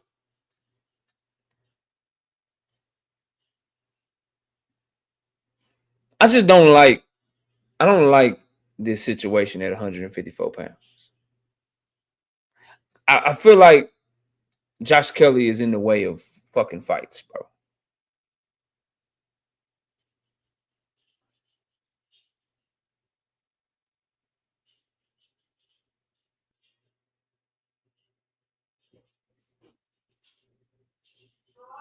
Like I just we about to watch our boy Boots go in here and destroy this dude. And there's just something about it that I just know. I feel like I know. We'll see if Josh Kelly can prove me wrong, y'all. I just know that Josh Kelly and Boots Ennis is like a lion versus a gazelle. You know, like lion, one-on-one male lion can probably kill everything in the safari, right? But it's certain shit that'll fight back. Like Josh Kelly is the gazelle. Like that motherfucker not even gonna fight back. Virgil Ortiz is like a hyena and shit. You know what I mean? Like the lion still fuck the hyena up, but the hyena gonna try to bite a motherfucker. He gonna try to scratch and fucking, you know what I mean? He gonna do something. He gonna try to do something, still probably get fucked up. And the lion probably fucked the hyena up in a more brutal fashion because the hyena is like the mortal enemy of the lion and shit. But the gazelle just run away from the lion. You just watching the lion hunt the gazelle like, nigga, is he gonna catch him or not? The gazelle ain't gonna kick. The gazelle ain't gonna turn around and buck up or nothing. It's just gonna run the whole fucking time. Just fucking running, bro.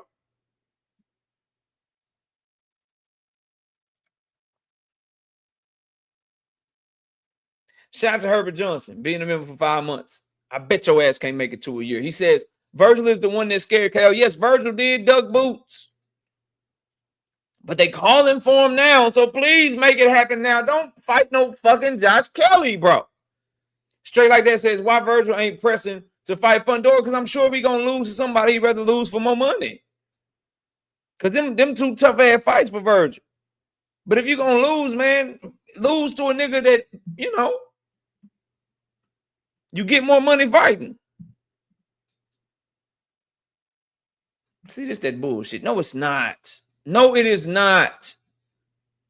No, it is not. The challenge in Josh Kelly is to catch him. The challenge in Virgil is to make sure he don't hit you and fight him on the inside. It's more entertaining. Now y'all don't want entertaining fights no more, man. That's some bullshit. Anyway, Virgil begging for a Boots fight. Robert Garcia begging Boots not to fight motherfucking Josh Kelly. I wish they would have just took the fucking opportunity when they had it, bro. Instead of doing this fake lawsuit shit, fake fucking beef between the everybody, and now everybody all cool, and Boots Ennis finally said, fuck you. And now he's going to fight fucking Josh Kelly, probably.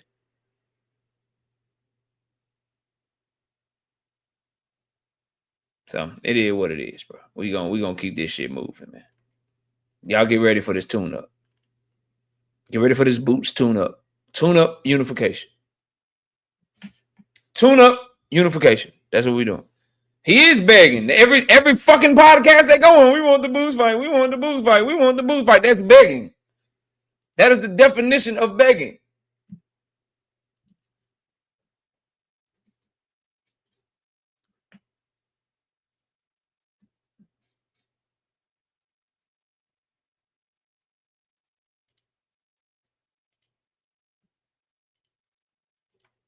They are begging for this nigga. Begging is the act of asking for money, food, or charity in the public space. Y'all think he asking for charity or making a very strong, urgent, humble request for help, mercy, or favor? He ain't want a favor. He begging. That don't make no sense, Drew. Yes, you can. You can definitely beg for something that you turned down. Motherfuckers I have offered my hand to help people in the past, and they have turned down that help, and then when they realize they need the help, they come back begging for the help that they already turned down. You definitely can beg for something that you turned down. 100%. They're begging for the fight. I think you're confusing begging for the fight with actually trying to make the fight. Or begging for the fight with actually sending an offer. That's not what I'm saying. They are begging. They are going on platform after platform after platform begging. Now, is the begging legitimate? Do you think that they might know that he's already fighting Josh Kelly? Do you think that they would really take the fight in order if it was offered to him? Those are different conversations. That would be on Boots to call their bluff. That would be on him to call their bluff. But they are definitely begging that motherfucker for a fight.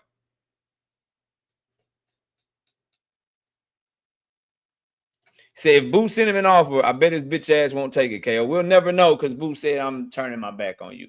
He doing what Earl Spence did to Keith Thurman. Nigga, you ducked me. I ain't fucking with you no more. But we moving on. I'm off of that shit. I gotta cook somebody real quick. I gotta cook a motherfucking Jao Pataya glazer just really quickly. I have to cook a Jao Pataya glazer really quickly. Sure do. Yep, that's what I have to do. That's what we're on. Give me 1 second. Make sure we got all this lined up. Think we do. All right. This nigga. This nigga right here. This nigga. It looks like Noel Makala will be keeping his WBC belt and putting it on the line against Jao Pataya after all. The potential lawsuit against the WBC would practically end the organization as they cannot explain why Noel choosing number one as his voluntary goes against their rules.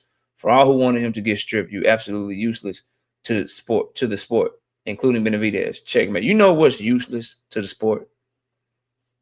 Lame ass, according to boxing ass nigga. You know what's really fucking useless to the sport? You know what's useless? Motherfucker that don't do their research.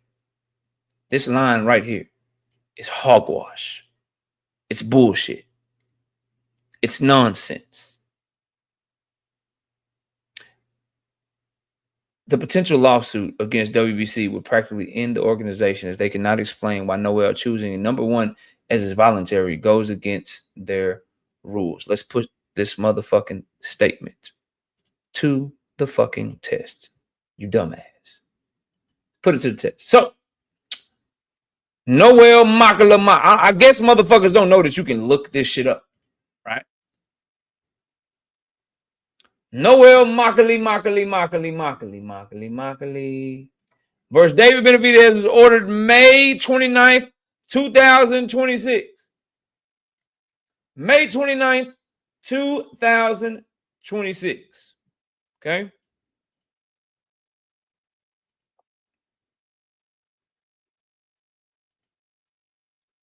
Here are the ratings from June of 2026. What number is Jao Pataya? This is a post from WBC. Mauricio Suleiman.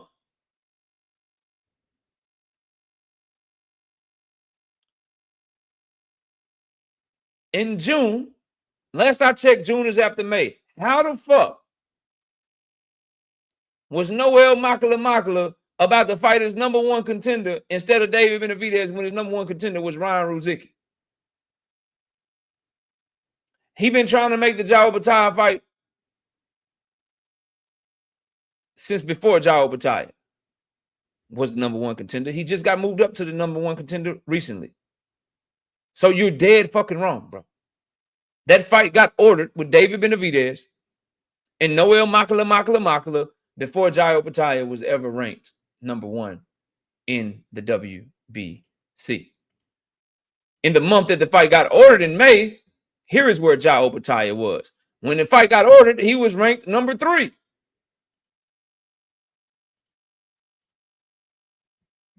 In the WBC rankings. So how is your fucking bullshit ass tweet valid? What is wrong with these dudes, bro? I have showed y'all the rules. Everything in the WBC rule says they are well within their right to strip Noel Makala. It's going to come down to whether or not they want to. He has no lawsuit. He has nothing to stand on. It is not the WBC's job. I have to keep reiterating this to people. It's not their job to give a fuck about his problems with his promoter, Don King. It's not their job to worry about whether or not his promoter is doing this and doing that. It's their job to send the order to the people that's supposed to negotiate for them. It's their job to make sure that they abide by that order. And if you don't abide by that order, you can't use your ignorance as a reason not to. When your promoter is saying we had the fight done, he going another direction. They are well within their rights to strip his ass, and I hope they do. I hope they do. Bad for boxing, horrible for boxing if you want Noel to motherfucking get stripped. Nah, I want his ass to get stripped for sure. Nigga, you bad for boxing. If you rocking with Turkey Al-Sheikh, if you rocking with Dana White, if you want to take away fighters' rights, if you think they should be able to push legislation forward that allows them to cause a monopoly and be in sole control over the sport of boxing, you bad for boxing, nigga. Shut up. Come with a better argument. You motherfuckers lucky I ain't on Twitter. Y'all lucky I ain't on Twitter, bro. I ain't got all the time to type with y'all motherfuckers.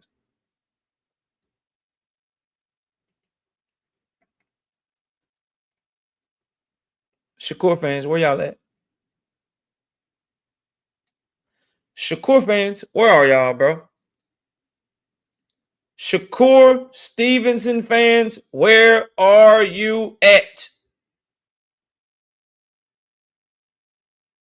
Shakur baby money Stevenson fans, where y'all at, bro? This man, I don't give a damn. Y'all ain't joking, KO. I don't care, bro. I don't care. To say that Floyd called you his son and that your new name baby money is ridiculous. To then say that he was your idol and he's just a regular person, but it's still hard for you. And you the first you, and you this, and you that. Let me tell you something, bro. You motherfuckers got to get out on your own, bro. This teaming up shit, a bunch of boxers being friends and shit, man, that shit is corny, bro. It was corny to watch all of them just at the fucking fight acting like Clarissa Shields just had the best win of her motherfucking career against fucking 42-year-old OnlyFans model, bro.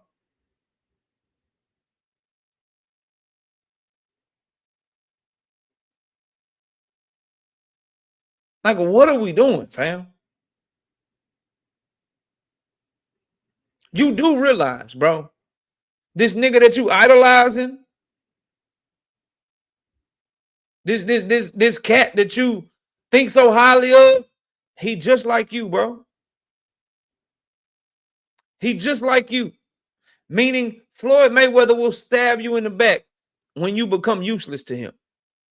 If he can't get no aura off of you, if you ain't placating to him, if he can't make money off of you, if you ever so happen to want to go an opposite direction, he gonna try to sabotage you. Just ask Devin Haney.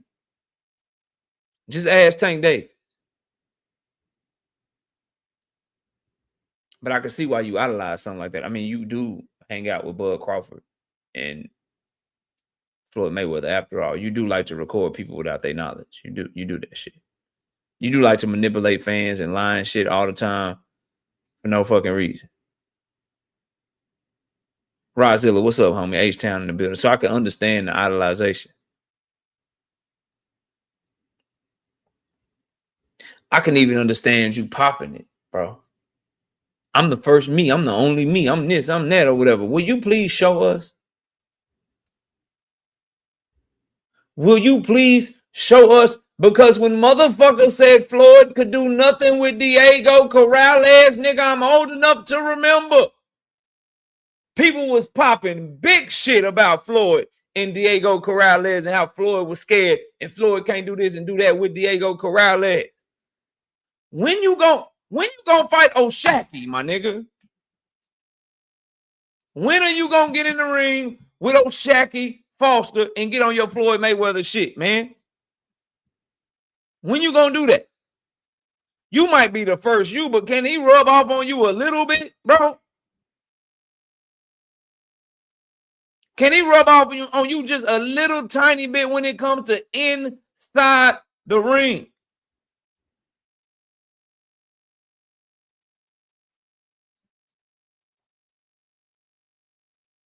Like, what are we talking about? I'm the first me.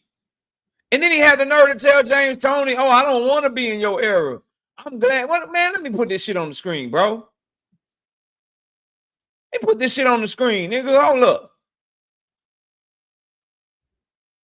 He told James Toney, impressive, huh, Sir James? Nah, I'm glad I wasn't in your era, big homie. I get to create my own legacy. You was a great fighter back in the day, killer, as I am in my era. James Toney didn't say he wished you was in his era. I don't have time to play the whole coach. James Toney basically said, nigga, you ain't fighting nobody. And he got David Benavidez as number one pound for pound and fighter in the world. And he said, in my era, we fought everybody. I fought people. You talking about a nigga that fought Evander Holyfield all the way up here at heavyweight and fought motherfucking Roy Jones all the way down in middleweight. That's what he talking about, fighting shit.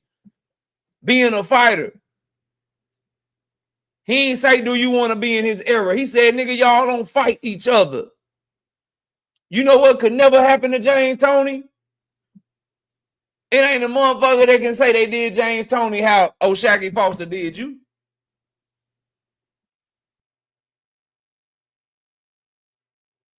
It ain't a single fighter that can say James Toney got done how O'Shaquie Foster did you. You talking about a motherfucker that fought Montel Griffin, bro? Multiple times. Roy Jones. Iran Barkley. Like, this nigga was fighting motherfuckers. And to me, that's why he give Benavidez respect. Because Benavidez out here fighting shit. Stepping on shit.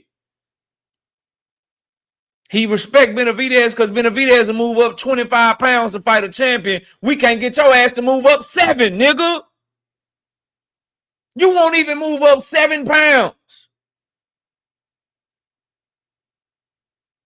Yeah, you won't even move up 7 pounds. I'm really a lightweight. I'm really a lightweight. You let Floyd call your daddy. Or call you his son. You call Floyd your daddy. Bud Crawford your big brother. Keyshawn Davis your little brother. Ray Ford your little brother.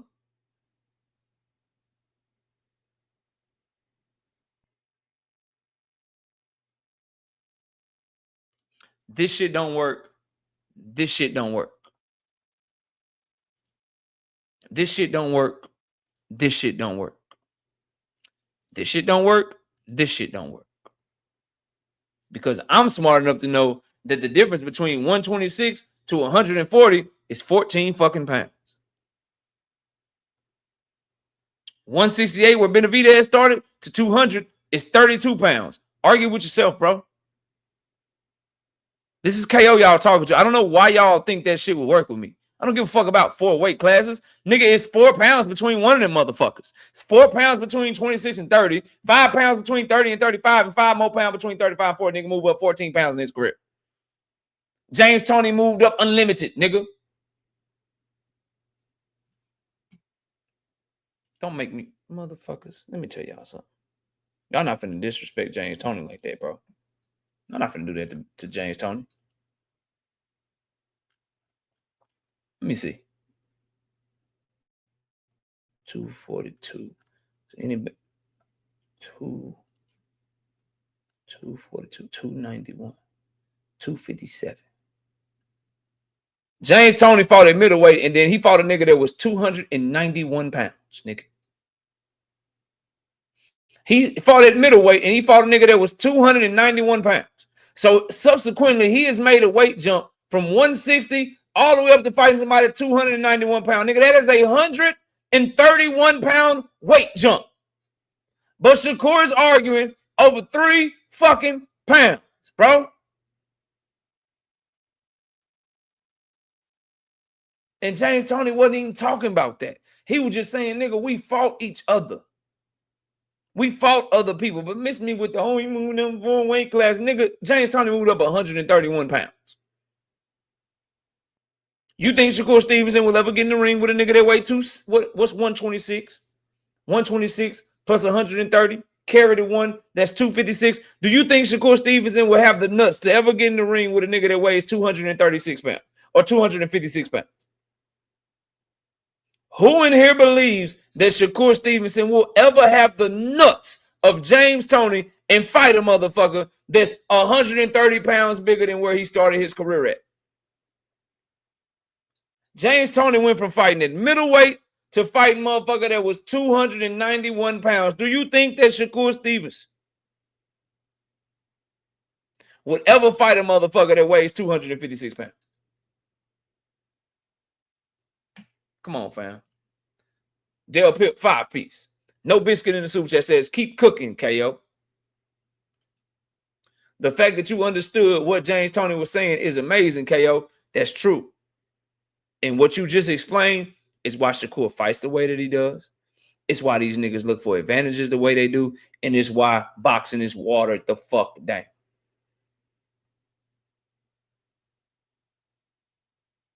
If you want to have, see, this is my thing. And this is going to sound bad, but I don't care.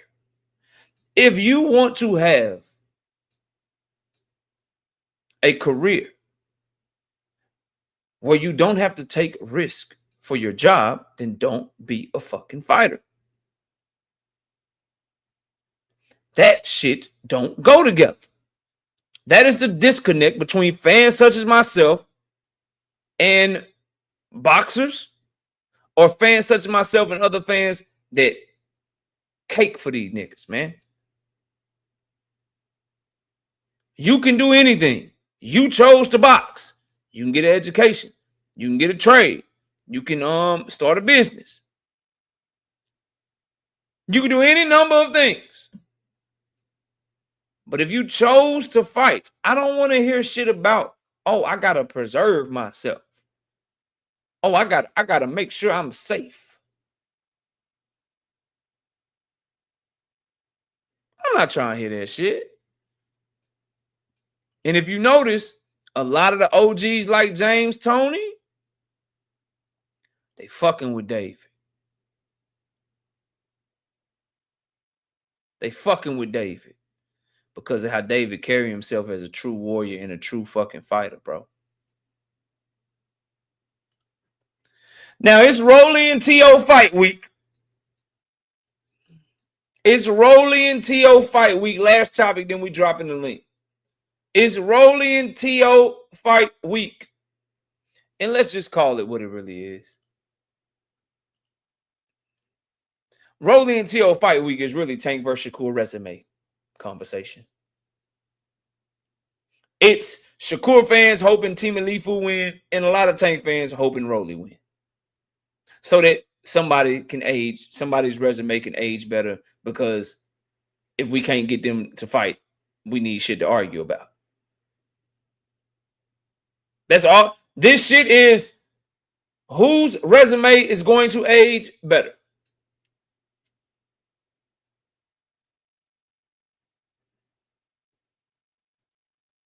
That's what this shit is about. Whose resume is going to age better?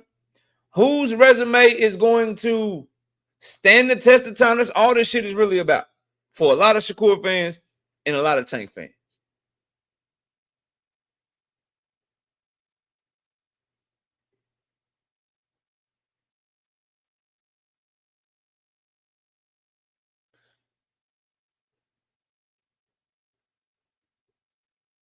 And I gotta say, when we have the resume conversation between these two fighters right now, Tank Davis has a better resume than Shakur Stevenson. When you really break it down, he has a much better resume than Shakur Stevenson. But let's keep it 100. I can see, I'm watching the conversations. I'm looking at the panels or whatever, and I'm noticing that a lot of people are tying this shit into Tank Davis. I'm picking Rolly. Shakur Stevenson, I'm picking Team Alifu, because no one wants to have their favorite fighter exposed out here. No one wants their favorite fighter's resume to age poorly.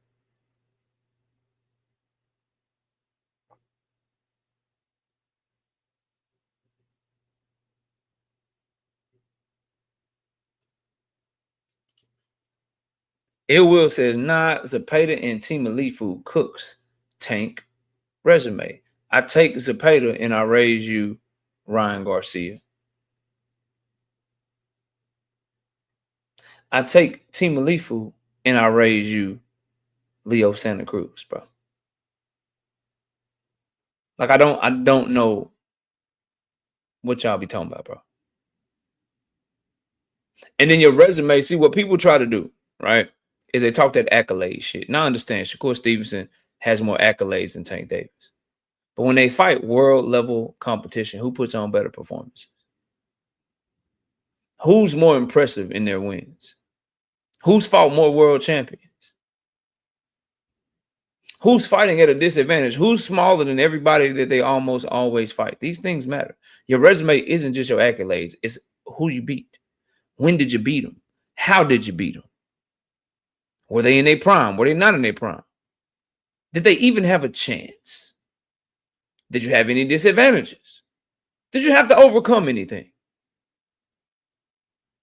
So I put it to you like this. Zepeda, who is not a champion when Shakur fought him. Ryan Garcia, who is not a champion when Tank fought him. Ryan Garcia holds more weight to me because Ryan Garcia has always been considered to be more talented than William Zepeda. He was a bigger name than William Zepeda. And since getting stopped by Tank, he has become a world champion. The fighters that fight Tank do better after Tank. What did Nakathila do after Shakur? What has Jamel Herring done after Shakur? What has Oscar Valdez done after Shakur Stevenson? The only one that has aged well is Zepeda, in my humble opinion, because of what he did to Drawmont Roach. And when Seven says Progress beat the shit out of Josh, and he wasn't the same when TL beat him, in my opinion. Team Alifu has a distinct, and that's the other thing, matchups. Matchups. The matchups that I've seen from Shakur, tailor-made. Team Alifu, tailor-made. Horrible on the front foot, lead hand down, not a great pressure fighter, low work rate, depends on athleticism with a lot of holes, sucks on the back foot. Tailor-made, bro. Tailor-made. Easy fucking work. But what really pisses me off before I open up this panel is the fact that we have to have these conversations because we can't get Tank and Shakur in the ring right now. So now we got to watch their former opponents who they both cooked fight each other and try to draw some sort of line or conclusion into whose resume is better or whose win aged the best. Let me tell you something, bro. Let me tell you something. What I learned from Jesse Bam Rodriguez, what I learned from Terrence Bud Crawford, what I'm learning from Jerron Boots Ennis, what I'm learning from Abdullah Mason, what I'm learning from Moses Atwama, fuck your resume, give me the talent. Fuck your resume, give me the talent. I will take talent and skills over resume all fucking day. Because all those fighters I just mentioned, I have been watching them put belt to ass on fighters with better resumes, more experience, better level of competition, all of that shit. More decorated. Fuck that. Who got the talent?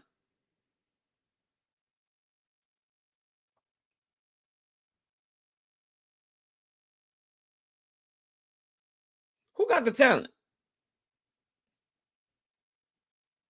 Who had the better camp? Who got the better mind in the ring the night they fight? Who more focused? Who more locked in? That's the shit that you need to be worried about, bro. But anyway, I think we cooked enough, man. I think y'all been heard me solo dolo enough. Let's bring the people up. Let's bring the people up, man.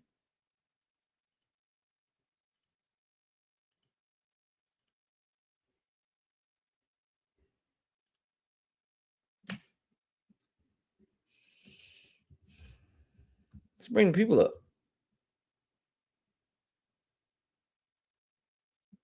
All right, and let me pin this to the chat. Let me pin it to the chickadee chat.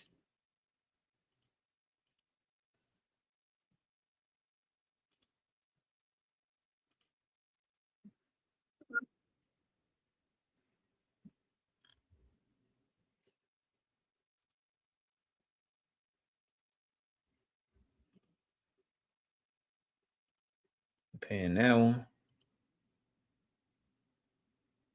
817 says T.O. about to beat Rolly ass. I hate to say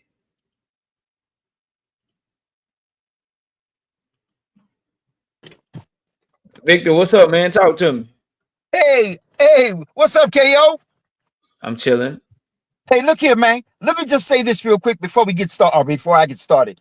First of all, congratulations on your whatever the year is anniversary, my brother. 15 years, man. 15 years. Oh, look out now. Look out now. Hey, man. Hey, you the old man too, man. 15 years of good marriage. And you know what? Hey, KO, let me tell you, you ought to say these words to the missus while you're on your vacation. We both deserve each other's love. Try that one on for size. You can't go wrong, G. Already. Hey.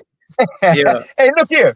Hey, KO, let me say this real quick about what you were just on about Tank's oppositions, his opponents, a handful of them, have went on to do better and even become champions. And there's a reason for it. And I know you might know this already, but let me just say, listen, I hate to go through it microscopically, but I'm going to do it. Motherfuckers have sparring partners. And they have sparring partners somewhat designed to the motherfucker they're getting ready to get in the ring with, right? Yep. Okay. And the purpose of that is to do what? To learn and to be subjected to what the guy you getting ready to get in the ring with, more than likely he's going to do. So if they bring somebody in there that's going to replicate as best they can Tank, then he's got to have all them skills. He's got to have the speed, the footwork. He's got to have the explosive power, the accuracy, all that shit, right? Now, that's hard to do. You can't find nobody like Tank around. But they're going to do the best they can. Then they get in the ring with Tank. And lo and behold, the motherfucker discovers, yep, he was right. Tank is fast. Tank is this. Tank is that. So he tries to fight through that, right? Coming out of that, how do they go on to become champions? And the answer is blatant. It's clear as day. Why? Because they learned how to fight better. Because whether Tank is going to knock your motherfucking ass out or not, you going to learn today. So they're learned motherfuckers, man. And that's why they're able to go on and become champions, because they have learned how to fight better having fought Tank. Simple shit. AKO. Yeah. Now, let me say something else too, man. I'm not going to say it right now. I'm going to try to give everybody else a chance to say something. But I want to talk to you about your, you know what I mean, a dog with a bone shit about Boots and Virgil and Boots, or should I say Boots versus Virgil or Josh Kelly. I'm going to talk to you about that, G. Okay. All right. Okay. Yeah, for sure. Let me keep it moving. Then we'll open up the panel in a minute. Big Dre, talk to me. Well, first of all, I'm gonna put on my best Ray Goodman and Brown and say, "Happy anniversary Yes, sir. to you." Go ahead, OG. Come on, man! You came in here with the singing Hey, and shit. that was oh man, I That was forgot his Jeffrey name already. Osborne. That was Yeah, Jeffrey there you go. Osborne. There you go. There you go. You know, hey, but you know, I was listening to KO earlier, and I mean KQ earlier, and then you brought it up as well about Keyshawn being high, and all I could think of was the song, you know. And then I realized that I was going to fight Haney, but I got high.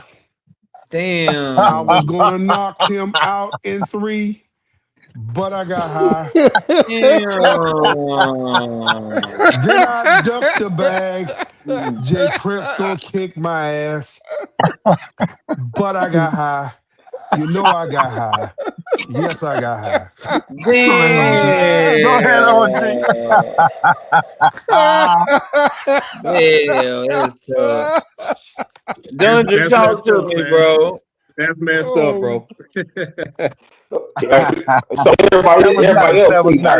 I got my anniversary goddamn song I want to play with. We're gonna do Tony. Do you know what today is? It's our anniversary. Yeah, I got you.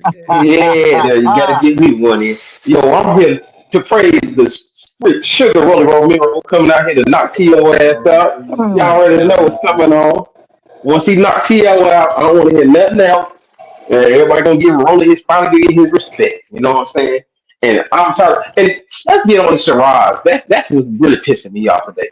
That nigga is scared of Jimmy Bet. Gonna whoop his ass. He gonna come in there with that Nandro on, that Stephen song. I don't know every zone. He gonna whoop the hell out of Charades. So Charades gonna drop that belt and go to Zoom and watch what happens. Damn. That's crazy, bro. Shout out to Ill Will with the 10 piece in the super chat. He said, happy anniversary to y'all. Appreciate the cookout as always. Yeah, man. Yeah, man. Wardell, you can turn your camera off, bro, and then I'll let you back up, fam. Let's see. DJ, what's up? Talk to me, DJ. What's going on, bro? What's going on, man?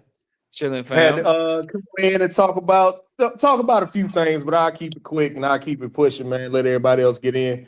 I understand what you're saying about Hamza Shiraz. You don't want to hear that. Just get in there and whoop his ass. But, bro, I understand where you're coming from. Like, I don't want to get in there with a drug sheet. And it'd be one thing if the guy had got popped once, you know, whatever. He done had a few fights. He been clean for a few fights. Whatever, right? That's the difference between the Ryan and the Devin situation. This man been popped multiple times, dog, and it was already some shit in the game when the WBO didn't strip him. Only the IBF stripped him. The WBO didn't strip him. They let him keep his belt. That's why he getting to move up and fight Hamza Shiraz. But I get what he's saying. Like, I ain't in no hurry to get it. Number one is just real quick correction. Janabek only popped dirty one time, bro. Only one time? I thought he popped more. Nah, I think it was more than once. Nah, it was once, bro. Nope, I was only once. Okay. I mean, your point's still valid. I just ain't gonna put nothing on the nigga. But this guy, he ain't had no fights. But he has not. Your overall point that he hasn't fought since popping dirty, that is valid and that is true. Keep cooking. So that's my thing with that. And of course, going back to the Keyshawn thing, bro, I was in the building.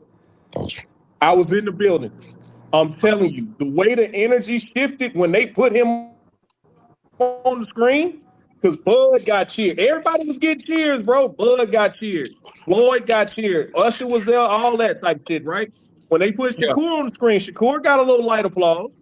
But when they put Keyshawn Davis on the screen, the way they booed that man and the little chuckle that he had let me know that he was embarrassed by that, man. Damn. You got to think about it. Bud there, Floyd there, and you getting booed out the building? Yeah. Dog, I don't know what was worse, that or when the Charlos got booed out the building during that Errol and Ugas fight. I don't know what was worse. Dog, it was bad in there for Keyshawn, man. That's why his energy. Watch your mouth You now. say he was Watch high. your mouth. He might have been high. He might have been high. But high. the way He his most definitely energy high. shifted after he got booed out the building, dog, I'm telling you, it was bad in there, man. And of course, this is a measuring stick fight. Of course, I think T.O. gonna beat the shit out Rolly because Rolly fights in the style that T.O. needs you to fight in. He needs you to come after him. Cap. Do I think Rolly Cap. gonna catch T.O.? Cap. Do I think Rolly gonna catch T.O.? He very well could. But I think Rolly fights the perfect style for T.O. Dang. Shout out to I bet you Marshawn. said that with Clark Egg bread too. Salute to DJ, man. Shout out to Marshawn West dropping 20 of them things. Bow! Bow! No biscuit in the super chat. She said, Tank, please come back ASAP. Boxing is born with these new faces in boxing. Damn. Enigma, talk to me, fam. What's good with it? Salute to everybody on the panel. As far as the Janabek and Hamza Siraj fight, I don't really know much about Janabek, but I only seen Siraj fight twice. I kind of like him. But Rolly and T.O., I believe Rolly is going to spark T.O. ass. Rolly going to beat him. And for everybody who talk crazy about Rolly, man, Rolly has gotten better since he's been with Ismail Salas. He's more controlled. He's not rushing. You know what I mean? I think he's going to, T.O. going to fuck around, try to come in, and Rolly going to catch his ass and knock him the fuck out. Simple and plain.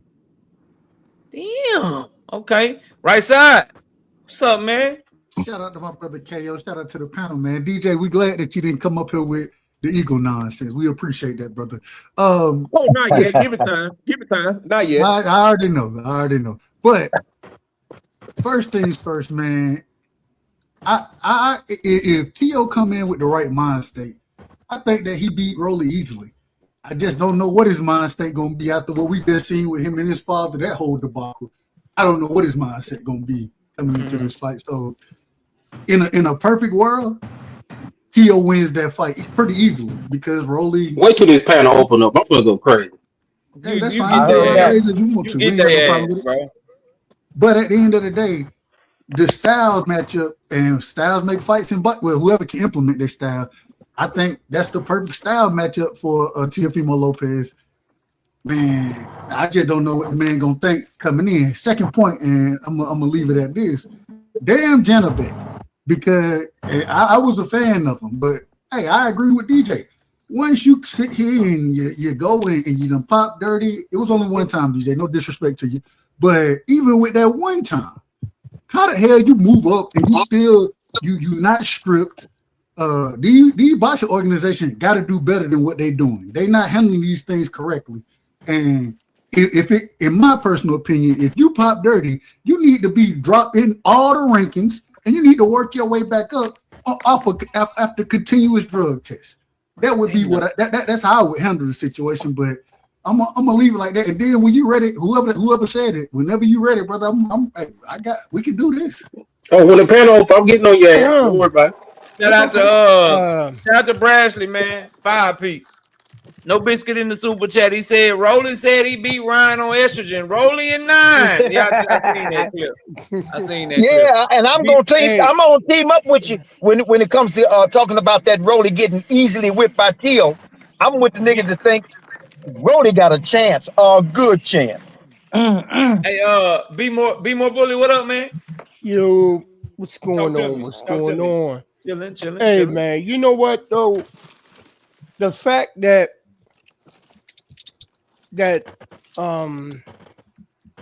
what you would call them beat rats and roaches. If you can't say it, spit it out. Maybe somebody can read it. No, man, I just got discombobulated for a second. But the matter of the fact is that the resumes between Tank and Shakur, we already know that Tank's resume is way better than Shakur's resume. Tank is the king of taking O's. You know what I mean? And we know that 9 out of 8 of his last opponents has become champions.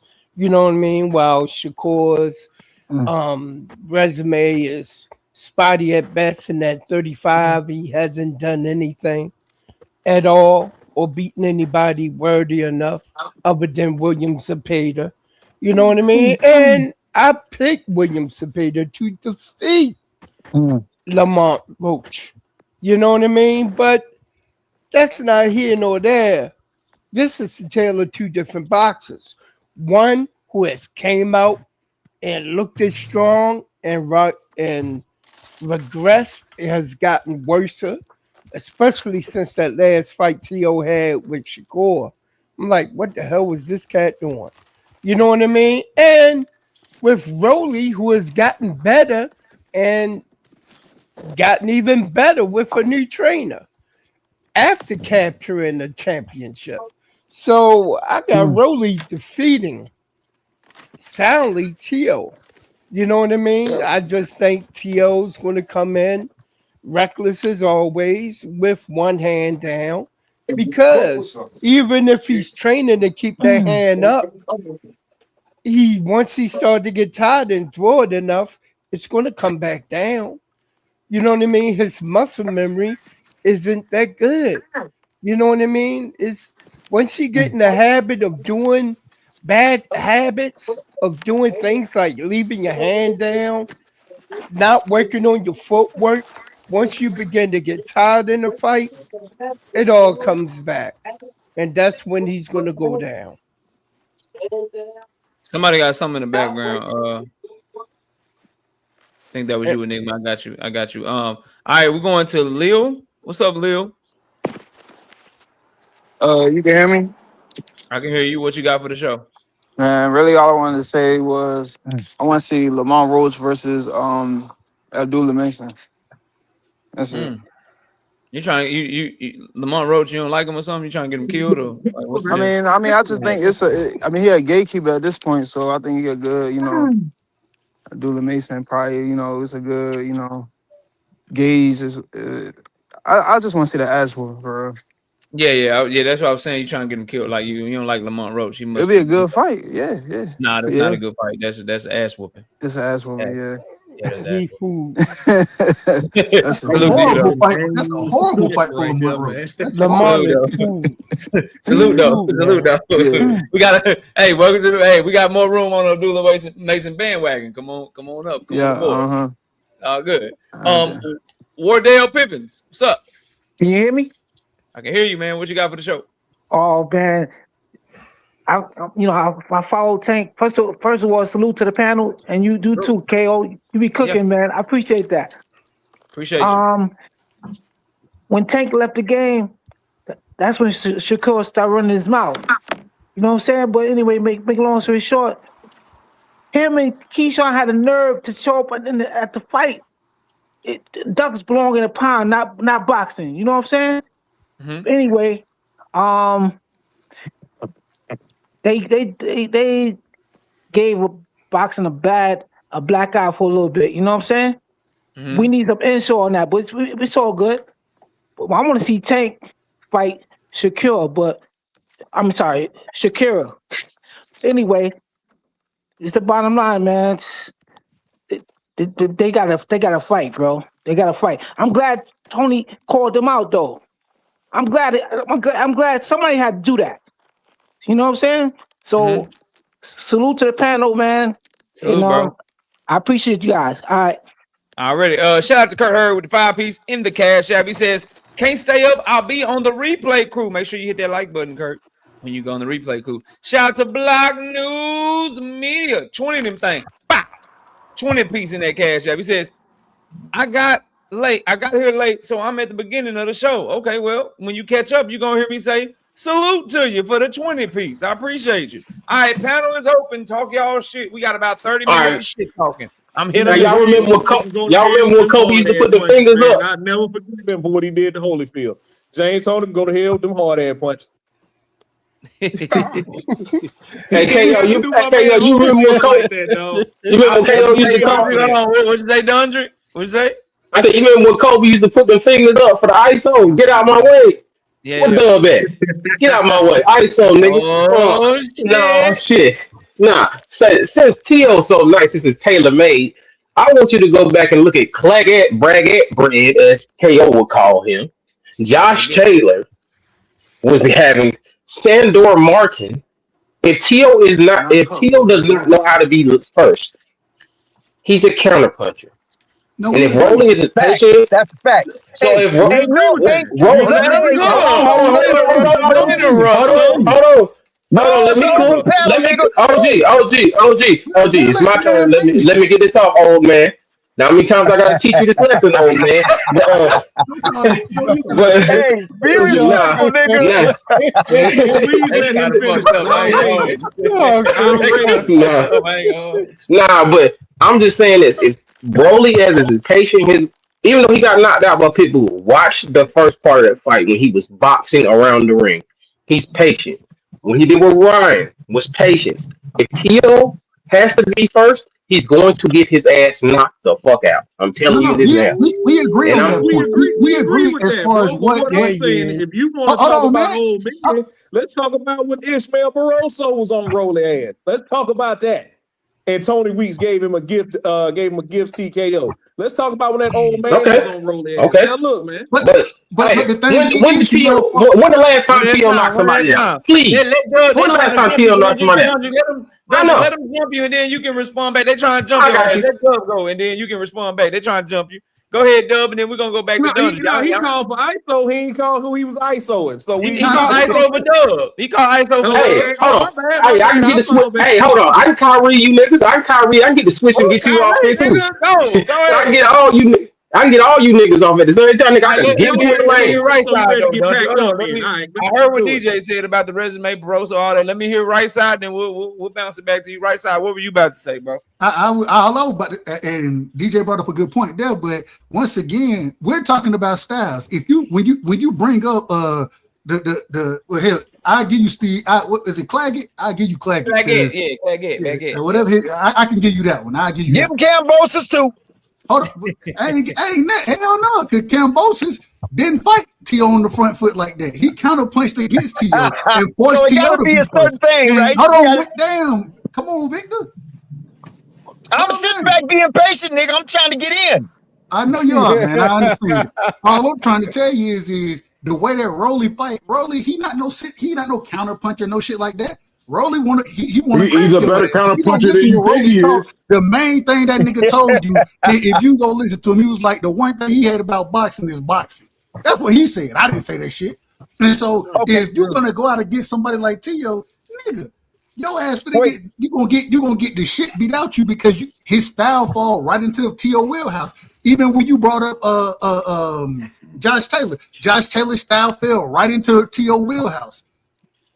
Yeah, T.O. well, look, struggle hey, against niggas who can box. That's who he okay, struggle hold with. up, So hold a up, All man. question. All right, right. First Hold off, on. let me hear How, let me hear Victor. Let me hear Victor, then I want to hear Dundrick respond to everybody. Then I got to bring up my new we got Band Up and we got Deep Free up here. I got to let them get in where they fit in too. But before anybody goes, shout out to Brashley. 2 Pete's. No biscuit and super chat. Imagine Rolly pulls off undisputed at 147. The improbable. One of the most improbable undisputeds in the history of fucking boxing. Victor, take it away. Go ahead, man. okay, That shit first of all, that ain't even possible. hey, first of all, let's knock this bullshit off. Look at here. Rolly is no easy fight for no motherfucking he body. not. And He especially not. for a Teofimo who leads He's with his not. motherfucking. Hey, let me finish up. Rolly is no easy fight for nobody, especially Tio, who leads with his motherfucking head. Before he punches a motherfucker, he sticks his head in his chest. So if a Rolly touched that nigga's chin, lights out, nigga. That's one. And two, Rolly prevented Ryan. We talking about something about they don't come at you. Nobody comes at you. Rolly's not a good counterpuncher. Well, Ryan Garcia beat the motherfucking hell out of a couple motherfuckers. I don't want to mention names, but we know who they are, or one of them is. And Rolly prevented that for 12 motherfucking rounds, right? And I would suggest to you that Rolly is at least, not Rolly, Ryan Garcia is at least on par with Teofimo. I believe that Ryan Garcia has a better offense than Tio. Because But their Tio's styles offense are is totally different. Their styles are totally different. okay. So all right. That So shit now don't matter. okay. That does matter. Okay. So listen, let me tell you this last thing about that. Rolly is an awkward fighter. And 9 times out of 10, in most fights, you have your fundamentals. And if you don't use those fundamentals with proficiency, you can run into trouble. But I'm going to tell you something else that'll give a motherfucker a problem, and that's awkwardness. Awkwardness. Sometimes a nigga is so fucking awkward, like Rolly, that he can beat your fucking ass because you can't figure him out. And I suggest to you, once again, Cambosis, Zacket, and all them other motherfuckers. What's his name? The one that fought, the one that Keyshawn fought, and Keyshawn knocked him out with the body punch. Who is second? Who? You said second? He's talking about Ortiz. He's trying to say Craggy. There you go. There you go. I don't know. I didn't know who he was talking about. My bad. I didn't know who he was talking about. Yeah.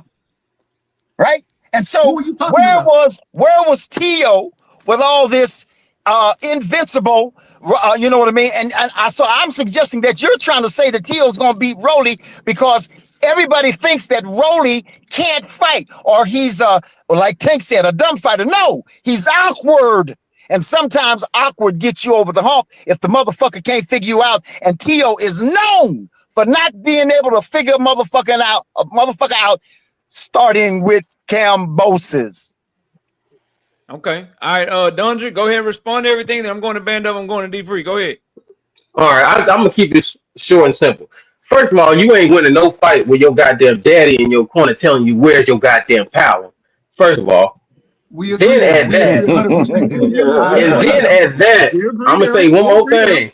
When the last time Tio knocked somebody out at 140 was who? Can somebody name it? Who stopped at 40? I thought it was 30. And Tio keep his fucking hand down. Tio keep his fucking hand down, man.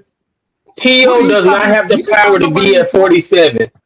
He ain't stopped nobody. He don't have the power to be at 47. He's a 40-pounder forcing his way up. He's going to get clipped. And when it happens, it's going to be ugly. And I don't want to hear y'all come out here.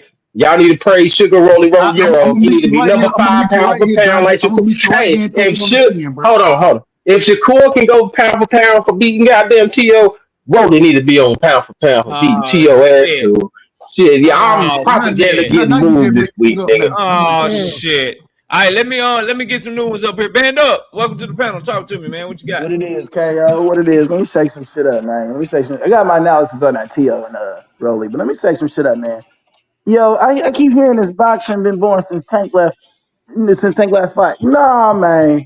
Boxing been born since Bud retired. Let's keep it a stack, man. Everybody's favorite nigga to hate. Everybody's favorite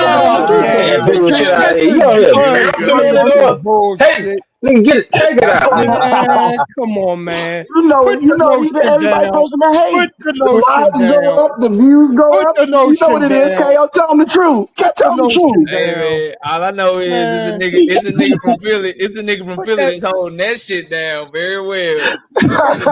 Bud looking like sweepstakes is good. You know what I'm saying? Hey, hold on. Let me turn the camera off. Hold on. Since he had Canelo looking like this.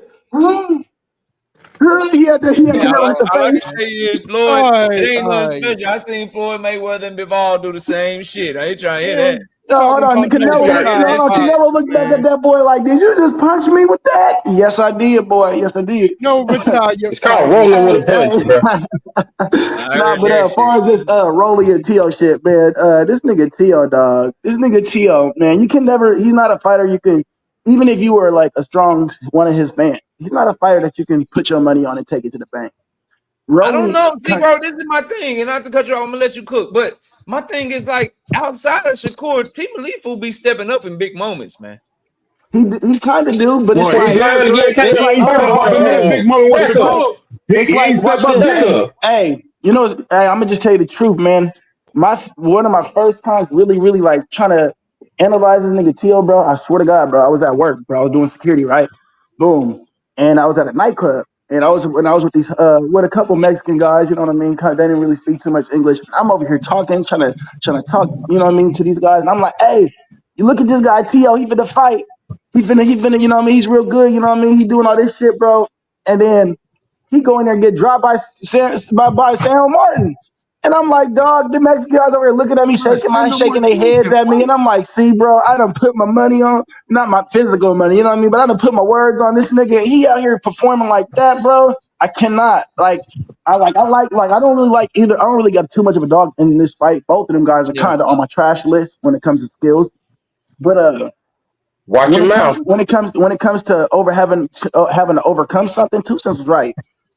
T.O. has more to overcome than Rolly does in this fight to win. Who has the bigger hill to climb? I think it's T.O.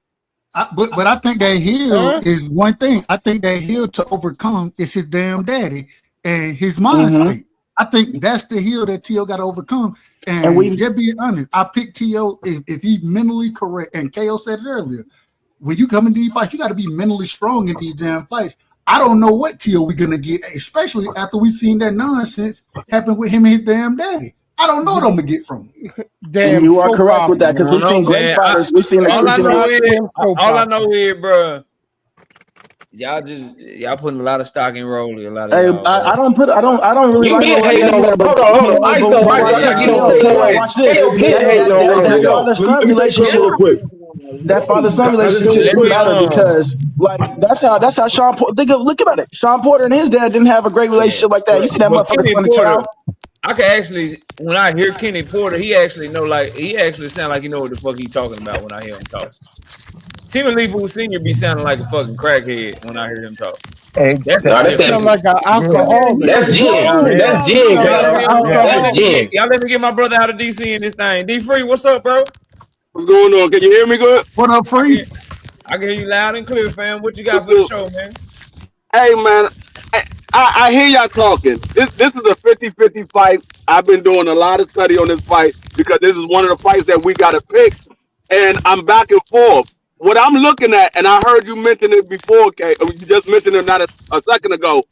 T.O. steps up in big fights, but when we look at those big fights that T.O. stepped up in, they got an asterisk beside him because Loma didn't throw no punches for the first 6 rounds. Once he started throwing punches, that fight turned into Loma's favor.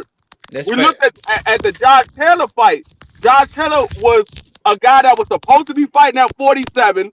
That fight got canceled. He came back down for T.O. He was a shell of himself. He had already supposedly had lost to Jack Catterall, and he was on a long layoff. So I'm looking at the big fight that T.O. did step up in, quote unquote.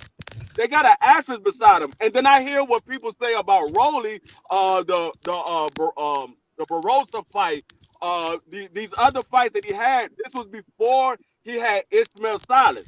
When you look at Rolly now, he's a lot more controlled, a lot more calm. He boxes better. The other thing is, thank you. T.O. has never fought a puncher. When we looked at the guys that dropped T.O., those were guys that can't punch.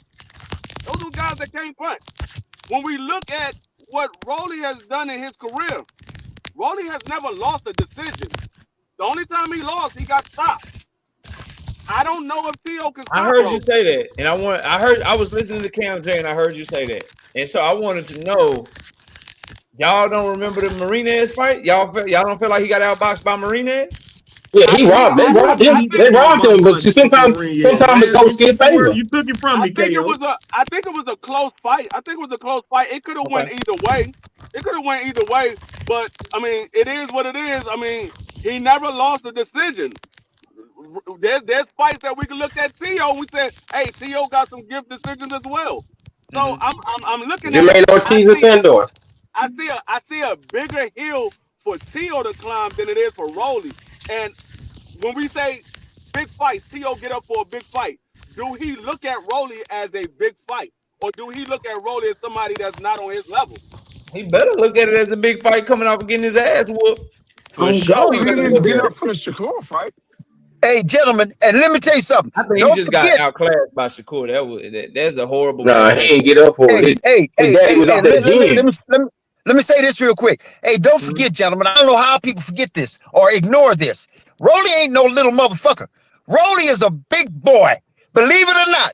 Same height, same reach. I don't give a fuck. That nigga got straps on him. That nigga got a back on him. That nigga got arms, and he got them motherfucking Pacquiao calves, that foundation. That's why when he hit Ryan with that motherfucking double, what do you call it? Machine Left gun hook. Kelly left. Two lefts right behind each other. That motherfucker has good punch, accuracy, and timing and speed. So And that's Rolly another is thing. no rollover.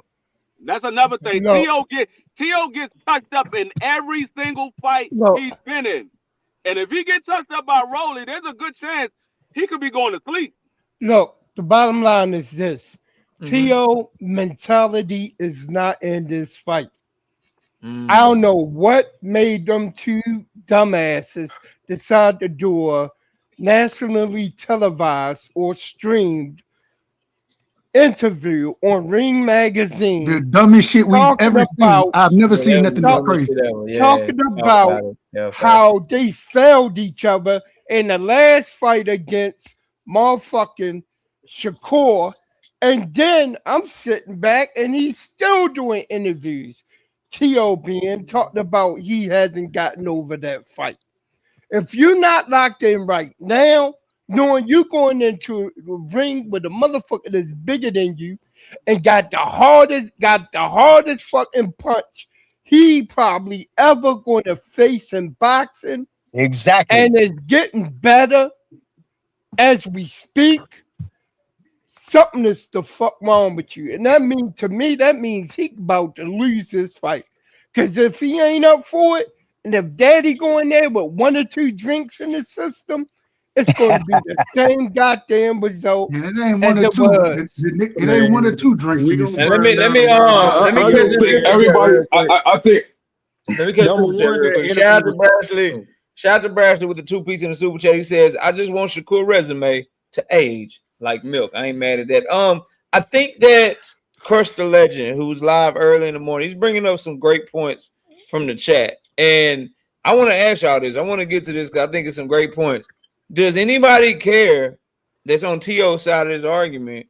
Does it matter that he's never fought at 147 pounds and that Rolly is actually acclimated to the weight already? Does that not matter? Does that not, do y'all worry like because he relies on athleticism, he relies on speed, he relies on his counterpunching ability, his footwork, and being explosive or whatever? Is he going to be as fast and explosive at 147 as he was at 135 and 140 pounds? Is he going to be able to carry that speed style, that hands down athletic explosive style? Is he going to be able to carry it in the back half of the fight? Do y'all have any concerns about that? I Hey, actually think Teo, that I the plays think only it's thing, into the his the fight. only thing advantage. I would say I about actually that, think that plays into his advantage because he don't have to cut that extra 7 pounds. I think hey, he's the, fighting closer to his walk around weight and what he actually trains at. So no, I don't. That can be an advantage. That can be an advantage for Rolly, but I think not having to cut that extra 7 pounds can play at T.O.'s advantage. Yeah, and the only thing I got to say about that, KO, is that they're familiar with each other. You see, Rolly and Teofimo, they're really friends in all actuality, and they've been playing around with each other, boxing with each other, sparring with each other, and all that shit for a long, long time. So they're familiar with one another. So now we got to leave it up to, like Mr. Lynch said, we got to leave it up to mentality. Is he going to be able to go in there with the mentality of beating his friend, right? And Rolly, this is going to sound feeble or fickle, but I'm saying Rolly don't have to have that motherfucking mentality because Rolly, Tank said it. He said, when I fought Rolly, I think Rolly is one of the hardest punchers I've been in the ring with because when that nigga swung at me and missed, them motherfuckers felt like he had bricks in his hands. So Rolly ain't really going to have the mentality, even though he should. But if he hits that nigga, leading in, trying to jab him or trying to get him with that right, he always leads in with his head. And Rolly swings that motherfucking left and touches that chin, the nigga's going down. Hey, Victor, can I ask you a question? What about this too? Okay. Before you ask that question, what about this too? Point Pounder with another good point. Rolly ain't fought in over a year. Does that matter? T.O. just fought That's in because Devin. January. Does that matter? They've been ducking him. They've been ducking him. And he been ducking Cat Rock. I'm talking about just ring rust. You Nah, know, the GOAT don't get ring rust. They don't. Y'all ain't worried about that either. The GOAT don't get ring rust, man. He been At in this the point, gym. no, I'm gonna say no. He been in Hold the on, gym. hold on. Did y'all call him the GOAT? Did somebody say the GOAT? Sugar Rolling Romero, the GOAT. You heard me right the first time. Now you lying to the people. You lying to the people man. now, and we're not gonna have that. But I ain't going all I'm there. trying to tell you, I do think that plays a role in it. You know what I'm saying? That this nigga, he ain't fought in a year. I think ring rust is a real thing. You know what I'm saying? The thing is, even with him training with Ishmael Salas, we done all seen improvements from him. He still has the same flaws. He still has them. Man, oh man. What flaws? He may still have the same flaws, but I think his athleticism, his hand speed, and if he cannot follow Rolly and not put Rolly on the back foot. What flaws are you and fight in the middle of the ring. This is gonna be a Rolly fight, all the way. Yeah. Um, I Ain't nobody going. Hold on. Can I Hold on. So y'all think in the middle of the ring? Y'all think in the middle of the ring, fighting at range, kind of mid range. Kind of the distance where Devin Haney and Brian Norman fought at. Y'all think that distance favors Rolly? Hell no. Yes. Hell no. Let me Hold on. Let me cook real quick. Let me get it off. Let me get it off real quick. Somebody please make it make sense. Let me get it off. Real quick. First of all, I'm gonna say something to y'all. Y'all don't understand that T.O. swells up very, very badly. And I'm telling you that scar tissue is gonna be a problem in this fight. Nigga, he get touched by people who can't punch like that, and his face swells up like a grapefruit. Okay. I think it's going to be a problem, and I think this fight is going to get stopped because his eye is not going to get. He ain't going to be able to see out of one of his eyes. Rolly has. You think Rolly not only? You think Rolly not only? I can't hear you, KO. I said so. You don't think? I said Dundee. So you don't just think. Hold on, y'all. Hold on, y'all. Can I tell y'all? Yeah, hold on, Hey, y'all. yo, listen. Hold on, Vernell. So you don't think you think that Rolly's not only gonna hit him, you think he's gonna hit him enough to swell him up and bust him up?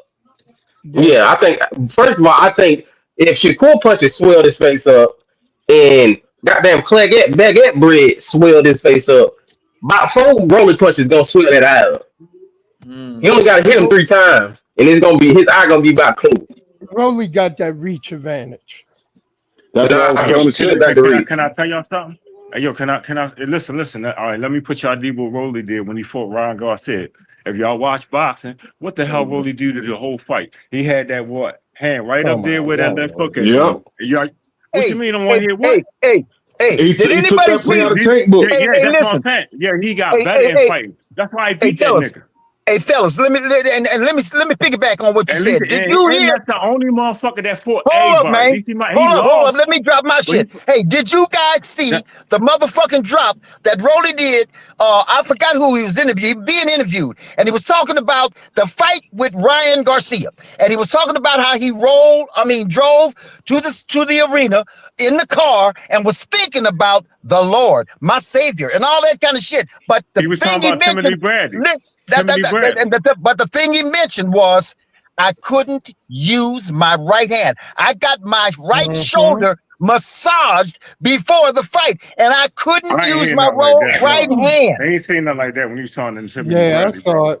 I mean, KO right here, he can Google it. I can tell you when he said something about the Lord. It was 12 minutes and 37 seconds. No. When they had the interview. No, I'm talking about an interview.